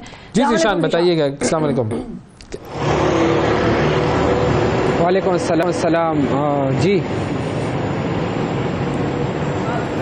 जी ज़ीशान, ये बताएं कि कैंपों की वहाँ पर जो होल्डिंग सेंटर्स हैं अफ़गान शहरियों के लिए या दीगर जो भी नेशनलिटीज़ के शहरी हैं जो कि गैर कानूनी तौर पर पाकिस्तान में मुकीम थे, उनके सेंटर्स के हवाले से कुछ बताइए, क्या सूरत हाल है और इनकी वापसी का जो सारा प्रोसेस हो रहा है वो पेशावर में कैसे हो रहा है, किस जगह पर इनको जमा किया जाता है, कौन से सेंटर्स हैं, वहाँ से आगे किस तरह से ये जाते हैं, अपने अपने ममालिक में कैसे भेजा जा रहा है? देखिए, जब से हुकूमत ने ऐलान किया है कि जितने भी गैर मुल्की है वो उन्हें अपने वतन वापस भेजा जाएगा, तो उसके बाद से जो है रज़ाकाराना तौर पर भी कुछ लोग गए हैं। अब तक जो हमारे पास दस्तावेज़ात मौजूद है उनके मुताबिक 1,10,053 जो गैर मुल्की है वो रज़ाकाराना तौर पर अपने अपने मुल्क वापस जा चुके हैं तुरखम बॉर्डर के रास्ते पर। इसके अलावा खैबर पख्तूनख्वा हुकूमत ने फैसला किया था कि जितने भी गैर मुल्की है, गैर कानूनी तौर पर मुकीम है, उनकी शनाख्त की जाएगी। तो अब तक 55,000 गैर मुल्कियों की शनाख्त हो चुकी है, जिसमें जो है वो 12,600 मर्द है, 12,100 खवातीन है, 25,900 के करीब बच्चे शामिल है। सबसे ज़्यादा जो गैर कानूनी तौर पर मुकीम गैर मुल्की है वह पेशावर में मुकीम है और यहाँ पर उनकी तादाद जो है वो तकरीबन 25,000 के करीब जो है वो बताया जा रहा है। इसके बाद जो है वो नौशेरा का है जहाँ पर 7,000 गैर कानूनी तौर पर मुकीम शहरी है, खैबर में 5,000 है, मनसेरा में 2700, इस तरह दीगर अजला में जो है 100, 1500, 2,000 और इस तरह मुख्तलिफ फिगर्स के अब तक उनकी शनाख्त हो चुकी है। खैबर पख्तूनख्वा में 3 होल्डिंग कैंप्स बनाए गए हैं, एक मनसेरा में है, दूसरा जो है वो पेशावर के इलाके। जी देखिए, ये जो शनाख्त की गई है इसके बाद पुलिस ज़िला इंतज़ामिया उस मुतल्लिका इलाके में जाती है, उनको उठाएगी, होल्डिंग कैंप मुंतकिल करेगी, इनका जो ज़रूरी दस्तावेज़ी अमल है वो मुकम्मल किया जाएगा और उसके बाद उन्हें डिपोर्ट किया जाएगा। गुज़श्ता रोज़ के अदाद शुमार में आपको बताऊँ तो गुज़श्ता रोज़ 6,088 अफराद को जो है तुरखम बॉर्डर के रास्ते जो है वो अपने वतन वापस भेजा जा चुका है। ये सारा प्रोसेस जो है वो शुरू है, लेकिन अब तक जो पेशावर में है वो CCPO के मुताबिक कार्रवाई शुरू नहीं की गई है, क्योंकि हुकूमत ने उन्हें कहा था कि अब तक थोड़ा आप इंतज़ार करें कुछ दिन मजीद और फिर उनके खिलाफ क्रैकडाउन शुरू होगी।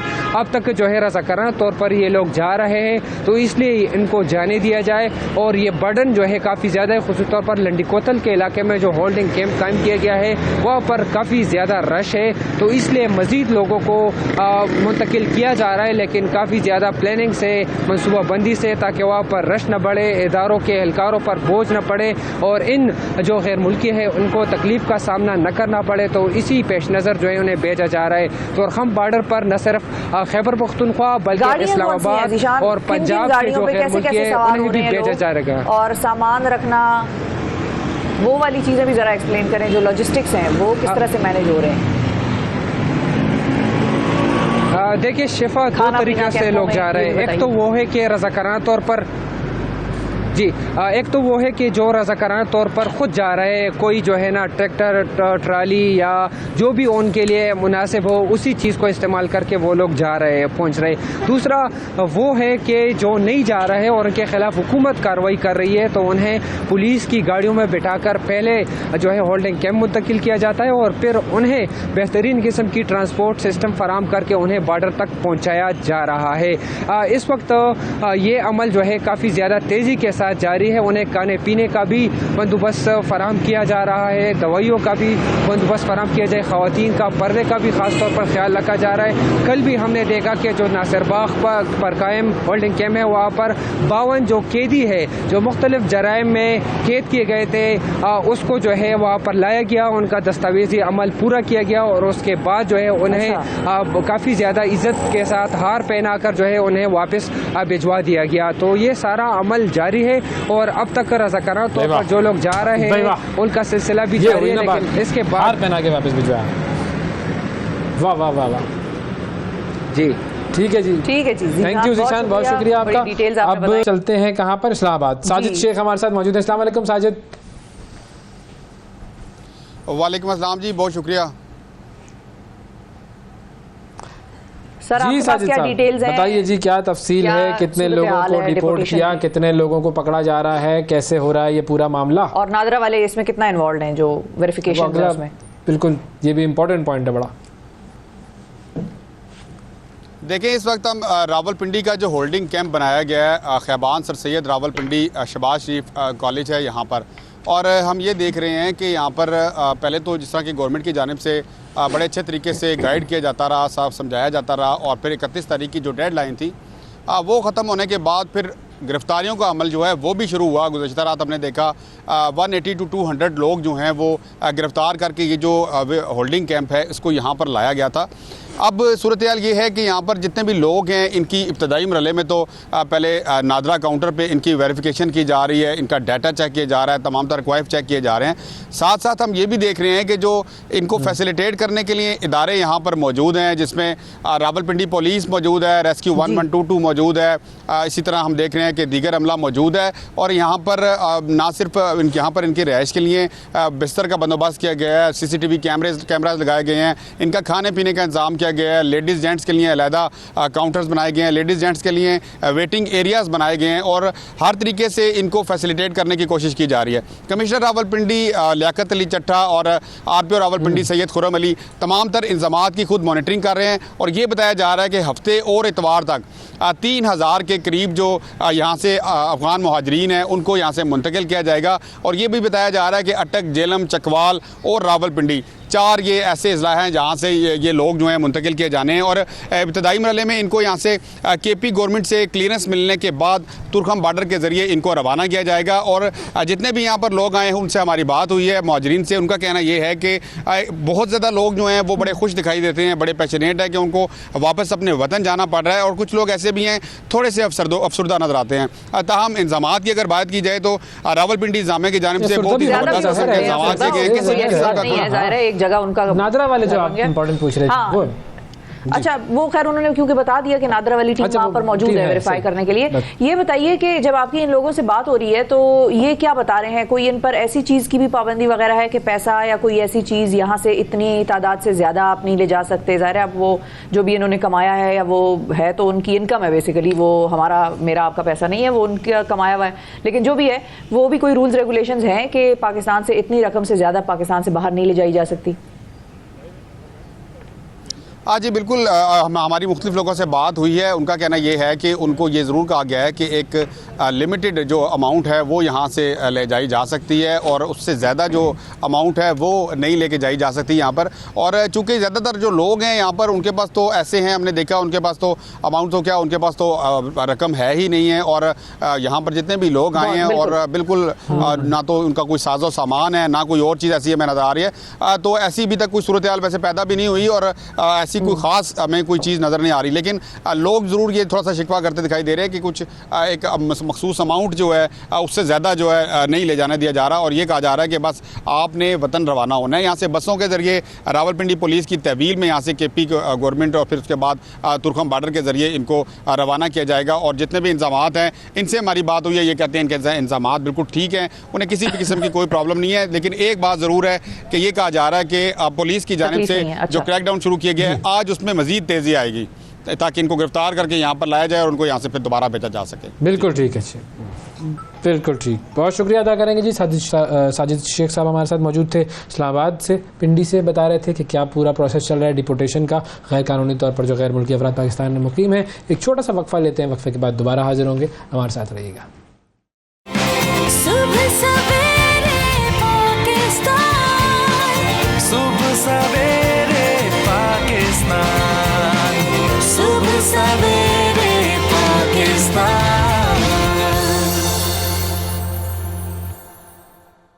वेलकम बैक जी। कुछ बात करते हैं हम डेंगू की। डेंगू का मच्छर, शदीद मच्छर हो गए, बहुत मच्छर हो गए हैं। मैंने अपने घर में बड़ा स्प्रे किया भाई, हर कमरे के कोने कोनों से मच्छर निकल रहे हैं। हाँ, लेकिन ये है कि एक तो घर वाले खुद स्प्रे करें, वो हम आपको अभी बताएंगे प्रिवेंटिव मेजर्स क्या लेनी है। हम भूल गए थे जरा बात करना डेंगू के हवाले से। हम नहीं मतलब बताते, हमने एक्सेप्ट कर लिया कि डेंगू है, डेंगू के साथ गुजारा करना है और सब कुछ हद तक कर रहे थे, कुछ हद तक नहीं कर रहे थे। अब इस हवाले से हम बात करेंगे कि डेंगू को किस तरह से आप तक पहुंचने से रोकना है, उस मच्छर को। और इसमें हमारे साथ मौजूद है डॉक्टर नसीम अख्तर साहिबा, जो कि फोकल पर्सन है डेंगू की and head of infectious diseases हैं पिम्स की। अस्सलाम वालेकुम डॉक्टर साहिबा। अस्सलाम वालेकुम। बहुत शुक्रिया मैम, आपने वक्त निकाला। सबसे पहले तो ये बताएं कि कुछ प्रिवेंटिव मेजर्स हैं वो हमें याद हो गए, इतना नॉर्मलाइज हो गया ये कि याद हो गए, हम करते हैं। कुछ ऐसी चीजें हैं जो हमारे जहन में नहीं है या हम उनको इम्पोर्टेंट इनफ नहीं समझते, उनके बारे में बताएं। वो कौन सी चीजें हैं जो लाजमी करनी चाहिए? बिल्कुल सही। अब जो डेंगू का वायरस है ये बेसिकली आपको पता है कि मच्छर के काटने से फैलता है और ख़ास किस्म की मच्छर की टाइप्स होती हैं, जिसमें से जो मोस्ट कॉमन मच्छर की टाइप है जी बिल्कुल धारी वाला, जिसका आप कहते हैं थोड़ा सा बड़ा होता है। हाँ। थोड़े से वाइट स्पॉट्स होते हैं उसकी लेग्स के ऊपर और थोड़ा पहचाना जाता है कि ये डिफरेंट ज़रा है बाकी मच्छरों से। बाकी मच्छर जो जिसको क्यूलिक्स कहते हैं या एनोफिलीज मॉस्किटो होता है वो ज़रा छोटा होता है और उसकी बॉडी पे कोई स्पॉट्स वगैरह भी नहीं होते।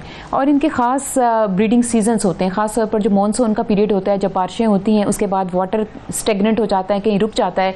या कुछ ऐसे हमारे एरिया से आपको पता है जैसे टायर की शॉप्स होती हैं या घरों में कोई पुराना सामान पड़ा है या कुछ आपके वाटर पॉट्स वगैरह हैं जहाँ पे पानी एक्युमुलेट हो जाता है।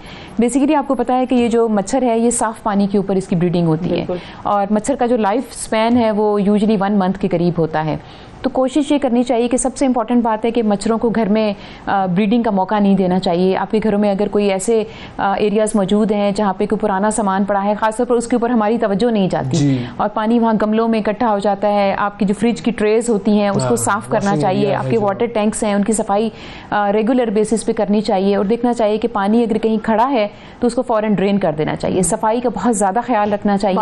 और लोगों ने जो होती हैं बाल्टियाँ वगैरह होती हैं उसमें पानी बाल्टियों के अंदर कहीं पे भी पानी घर में कहीं पे भी स्टोर करके नहीं रखना चाहिए। अगर बहुत मजबूरी है कि आपने पानी को रखना है स्टोर करके तो उसको कवर करके रखें, टाइटली कवर्ड होना चाहिए। इसी तरह जो वाटर टैंक्स हैं या अंडरग्राउंड टैंक्स बनाए जाते हैं, छतों के ऊपर भी टैंक्स बने हुए होते हैं, तो उनको पूरी तरह से कवर करके रखना चाहिए ताकि उसमें कोई मच्छर को मौका ना मिल सके, क्योंकि मच्छर उसमें जो है वो एग्स ले करता है और फिर जो एग्स जो है वो डिफरेंट स्टेजेस में से गुजरते हैं, लार्वा बनता है, प्यूपा बनता है, फिर वो अडल्ट मॉस्किटोज में कन्वर्ट हो जाता है।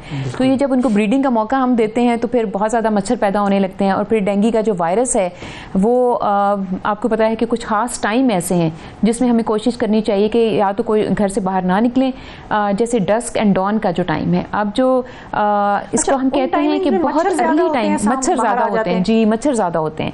खासतौर पर वो सुबह का टाइम जब सनराइज से थोड़ा सा पहले का टाइम होता है या शाम को जो मगरिब का टाइम होता है और उससे थोड़ा सा आगे जब रात होने वाली होती है। तो इन औकात पे अगर आप बाहर निकल रहे हैं, कहीं वॉक पे जा रहे हैं, किसी एक्टिविटी में जा रहे हैं तो कोशिश करें कि फुल स्लीव्स कपड़े पहनें, आपकी टांगें कवर्ड हों, बाजू कवर्ड हों, और जो आपके बॉडी के एक्सपोज्ड एरियाज हैं उसमें आपको मॉस्किटो रिपेलेंट का इस्तेमाल करना चाहिए। या हाथ हिलाते नहीं ताकि वो मच्छर मच्छर जो है वो ना बिल्कुल। इसके अलावा ये है कि अगर घरों में बहुत ज़्यादा मच्छर है, एक तो स्प्रेस करें, सफाई का खास एहतमाम करें, घर में भी कोशिश करें कि बच्चों को भी मॉस्किटो रिपेलेंट का इस्तेमाल करवाएं, और इसके अलावा नेट्स का इस्तेमाल करें, उससे भी काफ़ी हद तक बचत हो सकती है। अच्छा ये जो एक वो स्प्रे है जो अवैस कह रहे हैं घर में हम खुद कर लेते हैं, एक वो स्प्रे है जो गवर्नमेंट आके उनका मच्छर मार बाकायदा वो पूरा उसको एक धुंध सी क्रिएट कर देते हैं घर के बाहर, वो कितना इफेक्टिव और जरूरी है? और अगर आपके इलाके में किसी के इलाके में नहीं हो रहा तो क्या लोगों को चाहिए कि वो फोन करके कहें कि हमारे इलाके में बिल्कुल बिल्कुल जी। देखिए गवर्नमेंट हमेशा एक्टिविटीज़ शुरू कर देती है अपनी, ताकि ये लार्विसाइडल एक्टिविटीज़ होती हैं, और इसके अलावा जो है वो कुछ स्प्रेज होते हैं, कुछ रेजिडुअल स्प्रेज होते हैं, और कुछ जो है वो फॉगिंग एक्टिविटीज़ की जाती हैं। लेकिन मैं समझती हूँ कि अगर हमारे लोग खुद से सफाई को अपना लें और कोशिश करें कि उनके इर्द गिर्द का जो माहौल है वहाँ पे वो पानी को खड़ा ना होने दें, सफाई का खास एहतमाम करें, जैसे मैंने कहा कि कोई भी स्टेगनेंट एरिया ना हो, खुद मिलजुल के अगर अपने इलाके को साफ रखेंगे तो मैं समझती हूँ कि हाँ, लेकिन मेरा ख्याल है कि गवर्नमेंट की एक्टिविटीज से ज़्यादा रहते भी सफाई में बिल्कुल सही बात है। लेकिन इसमें जो खास बात जो मैं आपको बता रही हूँ ये है कि वाटर स्टेगनेंट नहीं होना चाहिए, क्योंकि उनको एक जगह पे जैसे पूल्ड वाटर होता है वहाँ पे ये एग्स अपने करते हैं, और साफ पानी का मच्छर है, गंदगी तो वैसे भी नहीं होनी चाहिए, लेकिन साफ पानी भी खड़ा नहीं होना चाहिए। अच्छा, अब अगर किसी को डेंगू का मच्छर काट लेता है तो उसके बाद फिर उसकी बीमारी, वो कंडीशंस क्या होती हैं, कैसे पता चलेगा कि इस शख्स को डेंगू कितने दिनों में है? क्योंकि कोई सिम्टम्स होंगे इसके। बिल्कुल बिल्कुल। एक तो यह है कि सबको जैसे ही डेंगू की आउटब्रेक आने लगती है और केसेस बढ़ने लगते हैं तो लोगों को अंदाजा हो ही जाता है कि आजकल डेंगू का मौसम है और मच्छर ज़्यादा हो गए हैं, या मच्छर वैसे भी ज़्यादा हो गए हैं, तो आपको आइडिया हो जाता है कि ये जो मौसम होता है ना, ये खास तौर पर वो होता है जब बारिशें ख़त्म हो रही होती हैं, जब पानी ज़्यादा अकोमुलेट हो जाता है मानसून के बाद। ख़ास तौर पर अलामात ये होती हैं कि जब मच्छर काटता है तो पहली जो अलामत होती है वो बुखार की होती है। पेशेंट को बहुत तेज़ बुखार हो जाता है, उसके साथ इस वायरस को हम देर के बाद काटने के तकरीबन इसका जो पीरियड है वो 3 to 14 डेज़ का है, ठीक है, जो उसका इंक्यूबेशन पीरियड है, जिसके दौरान अलामात आ सकते हैं। एज अर्ली एज हम ये कह सकते हैं कि 4 to 5 डेज में सिम्टम्स आना शुरू हो जाते हैं मच्छर के काटने के बाद। सिम्टम्स आना शुरू हो जाते हैं, और सिम्टम ये होते हैं कि मरीज को बहुत तेज़ बुखार होता है, और इसके जो बुखार है ना, इसको ब्रेक बोन फीवर कहते हैं, यानी इतना शदीद दर्द होता है कि ऐसे लगता है कि जिस्म की तमाम हड्डियों में शदीद दर्द हो रहा है। पेशेंट को बहुत सीवियर हेडेक होता है। टेम्परेचर वेरी करता है, बाज़-औक़ात ये 103, 104 पे भी चला जाता है, और कुछ लोगों को लो ग्रेड भी हो सकता है, लेकिन यूजली हाई ग्रेड होता है, और बहुत शदीद सर में दर्द होने लगता है, बॉडी में बहुत शदीद दर्द होता है, आंखों के पीछे खास तौर पर जिसको रीट्रो ऑर्बिटल पेन कहते हैं वो बहुत सीवियर होता है। और शुरू में तो बुखार जैसी अलामात आने लगती हैं, थोड़ा फ्लू लाइक सिम्टम्स भी आ सकते हैं। 2, 3, 4 दिन 5 दिन गुजरते हैं तो उसके बाद आहिस्ता आहिस्ता ये फीवर उतरना शुरू हो जाता है। जब फीवर उतरता है, ये जो पहली फेज़ होती है इसको हम फेब्राइल फेज़ कहते हैं। फेब्राइल फेज़ जब ख़त्म होती है तो हमारी एक और फेज़ शुरू हो जाती है जिसको हम क्रिटिकल फेज़ कहते हैं।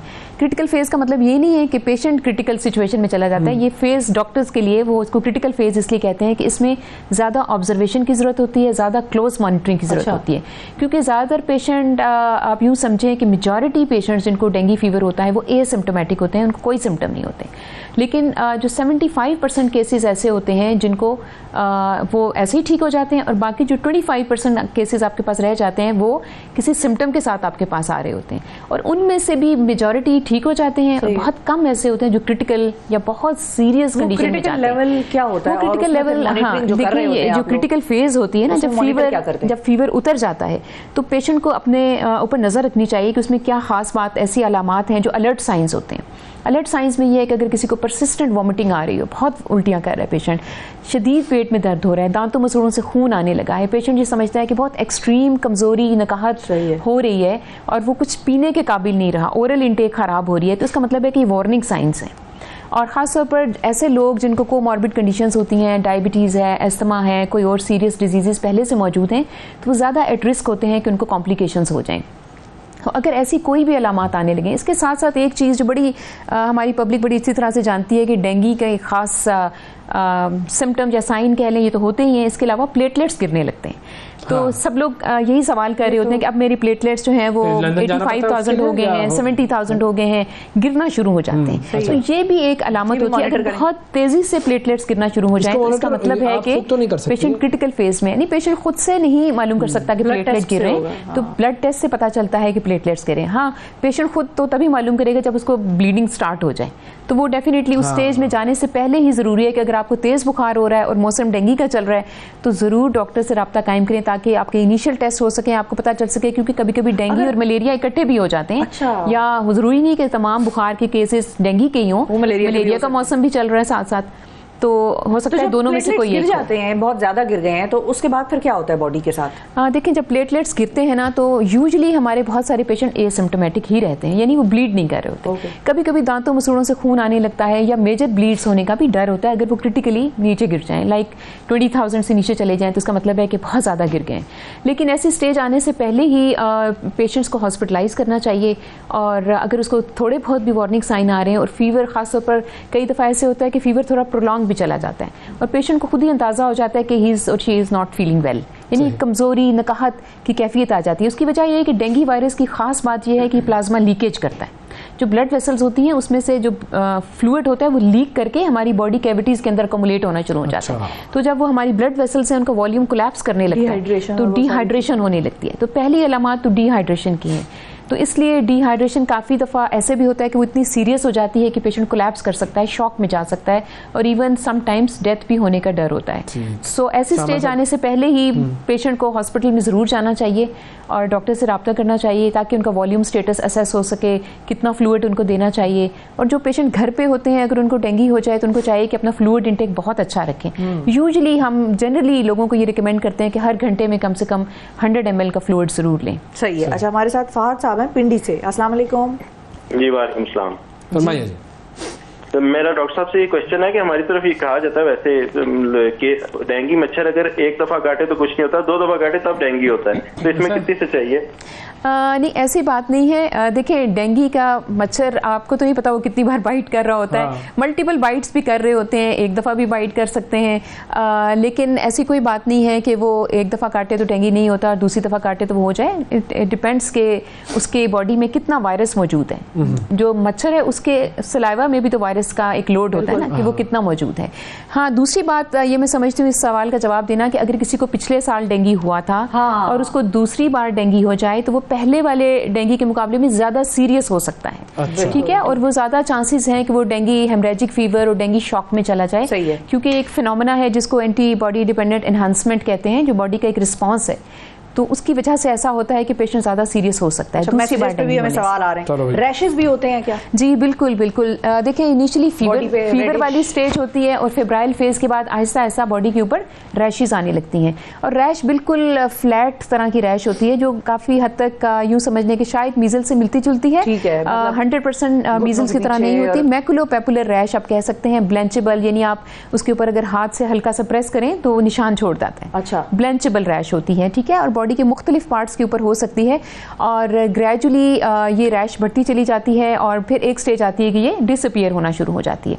और यूजुअली पेशेंट जब डेंगू से रिकवर कर रहे होते हैं तो उनकी बॉडी में खारिश शुरू हो जाती है और ये यूजुअली पेशेंट्स कहते हैं कि पता नहीं हमें खारिश क्यों हो रही है। तो ये एक रिकवरी का एक साइन होता है कि पेशेंट इज इंप्रूविंग। क्विकली अगर बता सकते हैं। हाँ, टेस्ट देखें, जो इनिशियल फर्स्ट 5 डेज में जो आप टेस्ट करवा सकते हैं ना, वो डेंगू NS1 है, जो कि इसका एक एंटीजन टेस्ट है। रिपोर्ट बहुत जल्दी अवेलेबल हो जाती है, 1 से 2 घंटे के अंदर अंदर आपको रिपोर्ट मिल जाती है और पता चल जाता है कि डेंगू का फीवर या डेंगू का इन्फेक्शन है या नहीं है।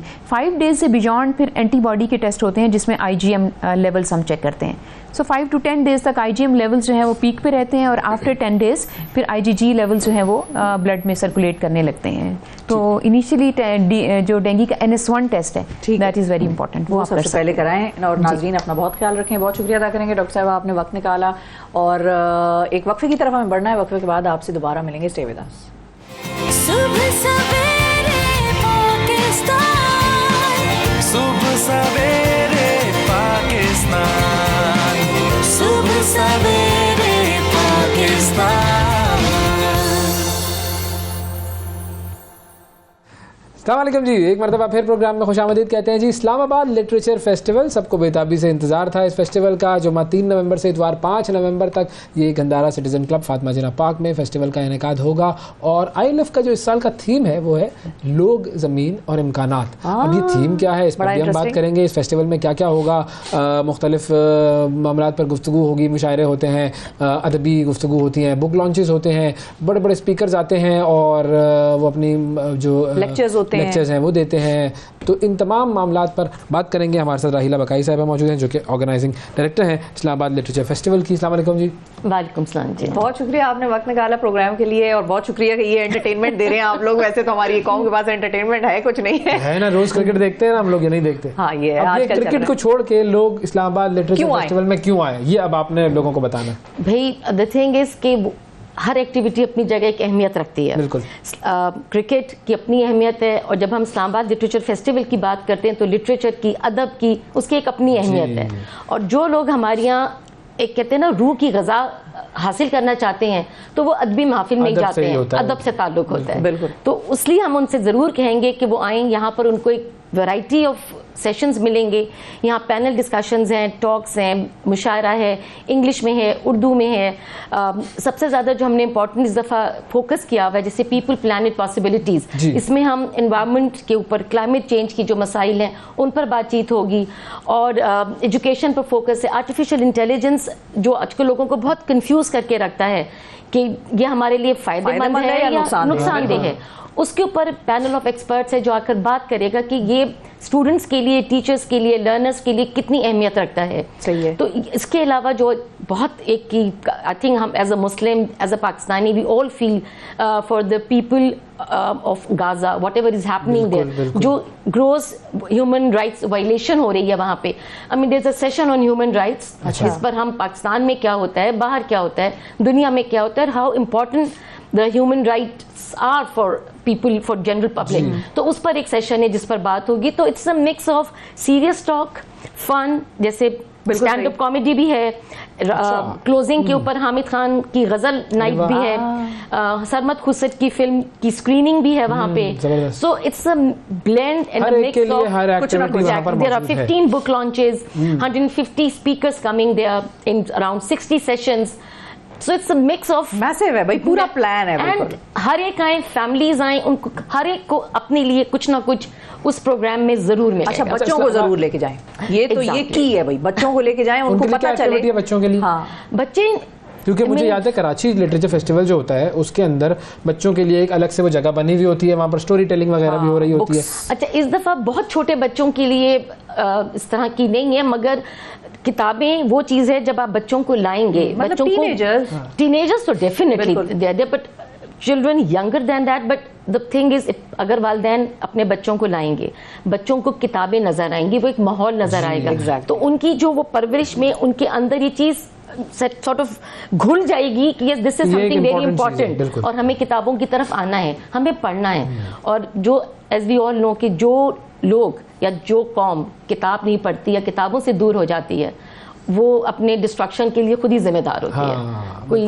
किसी दूसरे की जरूरत नहीं होती है उनके लिए। अच्छा, फिर अब अगर हम बात करें इस्लामाबाद की ही, तो इस्लामाबाद में ये कौन सा फेस्टिवल है, मतलब कितनी मरतबा पहले हो चुका है ये लिटरेचर फेस्टिवल? ये इस दफा 9th फेस्टिवल हो रहा है। सिर्फ जो बीच में हमने 2 साल 3 साल मिस किए वो कोविड की वजह से थे।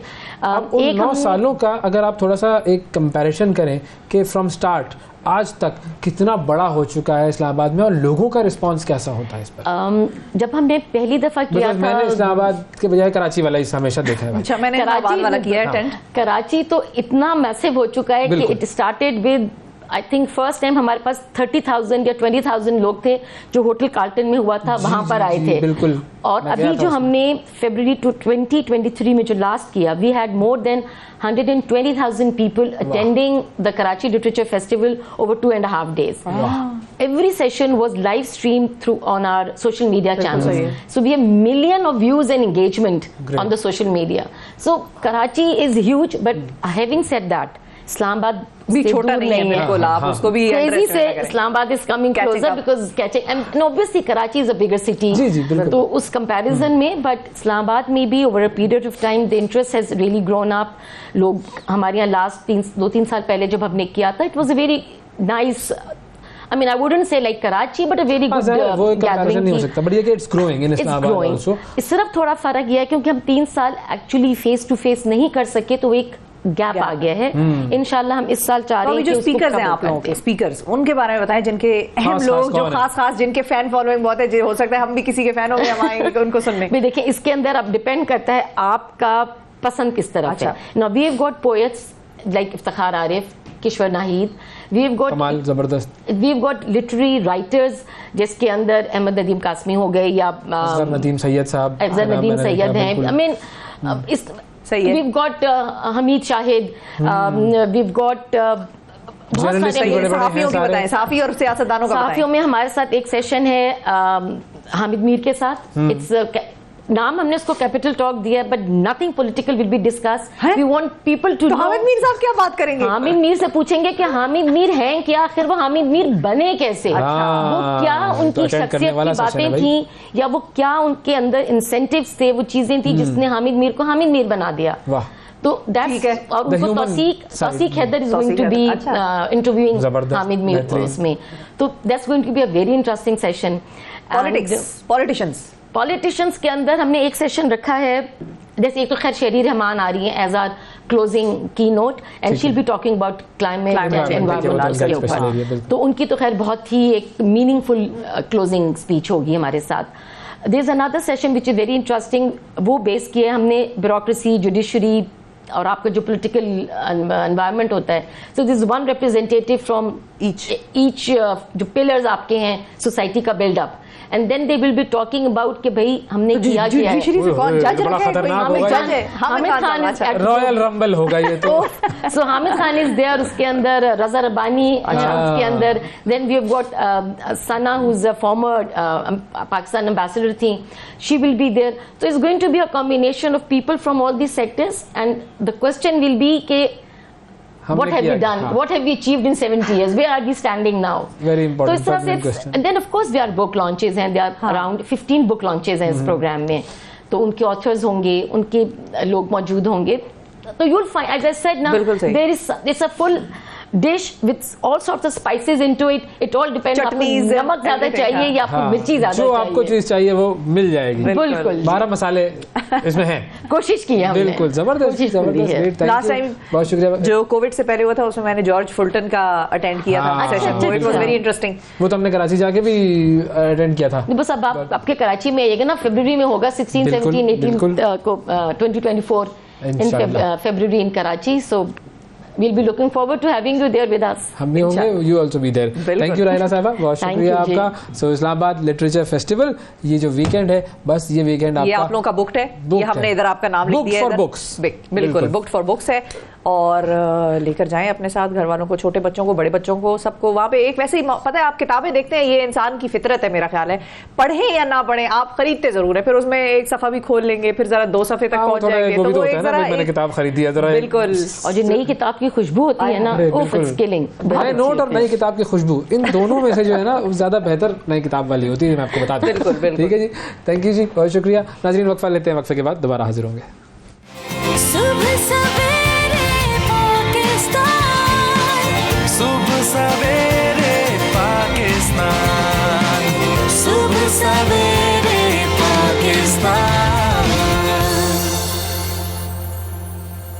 जी अब आपको कुछ बताते हैं लीडरान के बारे में कि दुनिया के कौन से ऐसे लीडर्स हैं या इन्फ्लुएंसर्स अपने ज़माने के रहे हैं कि जिनका फ़लस्तीन पर मौक़िफ़ रहा है, और वो मौक़िफ़ क्या था वो हम आपको थोड़ा सा एक्सप्लेन करने की कोशिश करेंगे। आजकल के जो लीडरान हैं उनका तो मौक़िफ़ हमने देख लिया है, उसमें बहुत सारे जो बड़े बड़े लीडर हैं, जो कि बड़े बड़े ममालिक के लीडर हैं, उन सब ने तो इसराइल की हिमायत की हुई है, लेकिन कुछ ऐसे लीडर्स हैं जो कि कहते हैं कि जो इसराइल कर रहा है वो गलत कर रहा है। माजी के लीडर्स की तरफ बात करें अगर हम, तो सबसे पहले हमारे लिए हमारे अपने से होगा, बिल्कुल कायदे आज़म मोहम्मद अली जिन्ना, मसला फ़लस्तीन पर कायदे आज़म मोहम्मद अली जिन्ना की दूरंदेशी ने फ़लस्तीन पर इसराइली अज़ाइम की पहल ही निशानदेही कर दी थी, और कायदे आज़म ने जो कहा था वो मैं आपके सामने पेश करता हूँ। कायदे आज़म ने फरमाया था कि ये कोई गैरत नहीं है, ये एक जुर्म है, एक गुनाह है, बिल्कुल, और अगर सदर ट्रूमैन ने अमेरिकी सरजमीन पर यहूदियों को आबाद होने की जगह क्यों नहीं दी? सबसे इम्पोर्टेंट सवाल उनका ये था कि भाई आप उधर दे देते, और उसकी वजह यह है कि यहूदी अपने लिए फ़लस्तीन में कोई मस्कन तलाश करने नहीं आए, बल्कि वो बरतानवी हथकंडों और अमेरिकी दौलत के ज़रिए फ़लस्तीन की सरजमीन पर कब्जा करने के लिए आए हैं,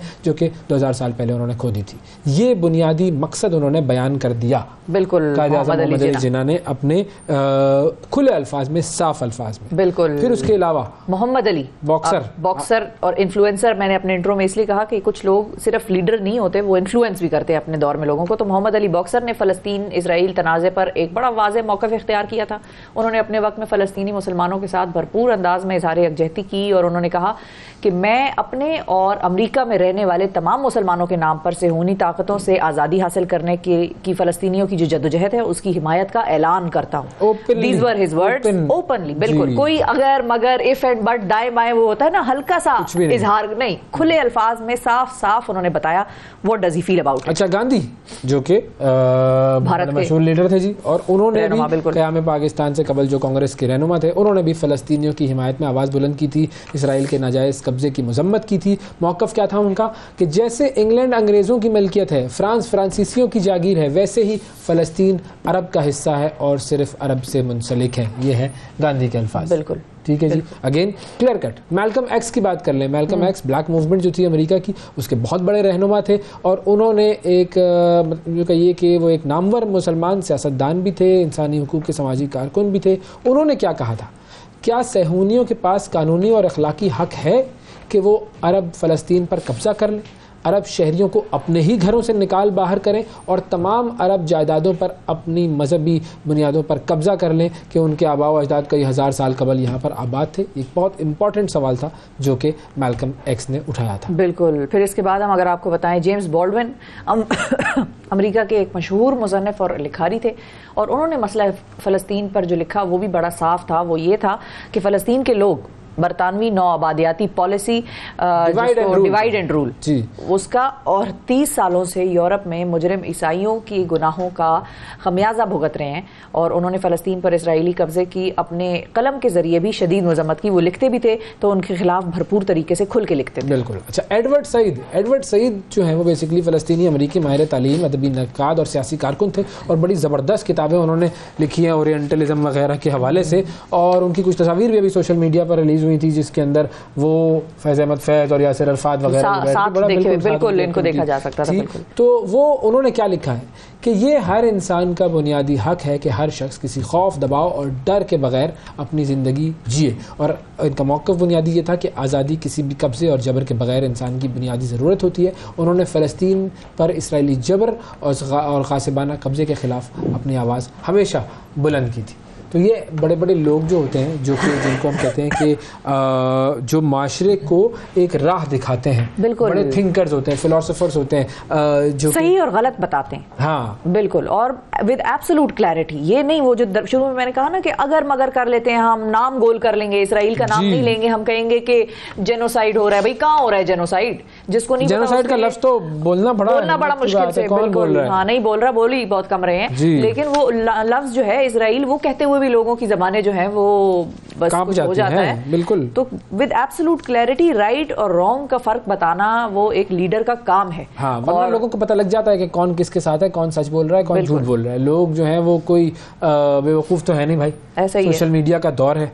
बिल्कुल। और उस सोशल मीडिया के दौर में आप जितनी भी पाबंदी लगाएंगे, लोगों तक असल मवाद पहुंच जाएगा, लोगों को पता चल जाता है कि असल मुजरिम कौन है। और इस पूरे सिनेरियो में हम सब जानते हैं कि असल मुजरिम जो है वो इसराइल ही है। और बस जो सिलसिला वहाँ चल रहा है, हमारी दुआ भी है कि हम इस सिलसिले को ख़त्म होता हुआ देखें, वहाँ पर उस जगह पर अमन देखें और हल देखें इसका। कोई अब तो इतना लंबा हो गया है कि मतलब उनकी जनरेशन दर जनरेशन ये चीज़ जो है फेस करती रही हैं, लड़ रही हैं उससे, अपना सारा मुस्तकबिल लगा दिया, पूरी उम्रें गुजार दी उन्होंने। ठीक है जी, तो बस दुनिया ऐसे चल रही है। बिल्कुल हमें दें आज के प्रोग्राम से इजाज़त। हमें और पाकिस्तान को, फ़लस्तीनियों के मासूम बच्चों को अपनी दुआओं में याद रखें, और अपना और पाकिस्तान का बहुत ख्याल रखें। अल्लाह हाफ़िज़।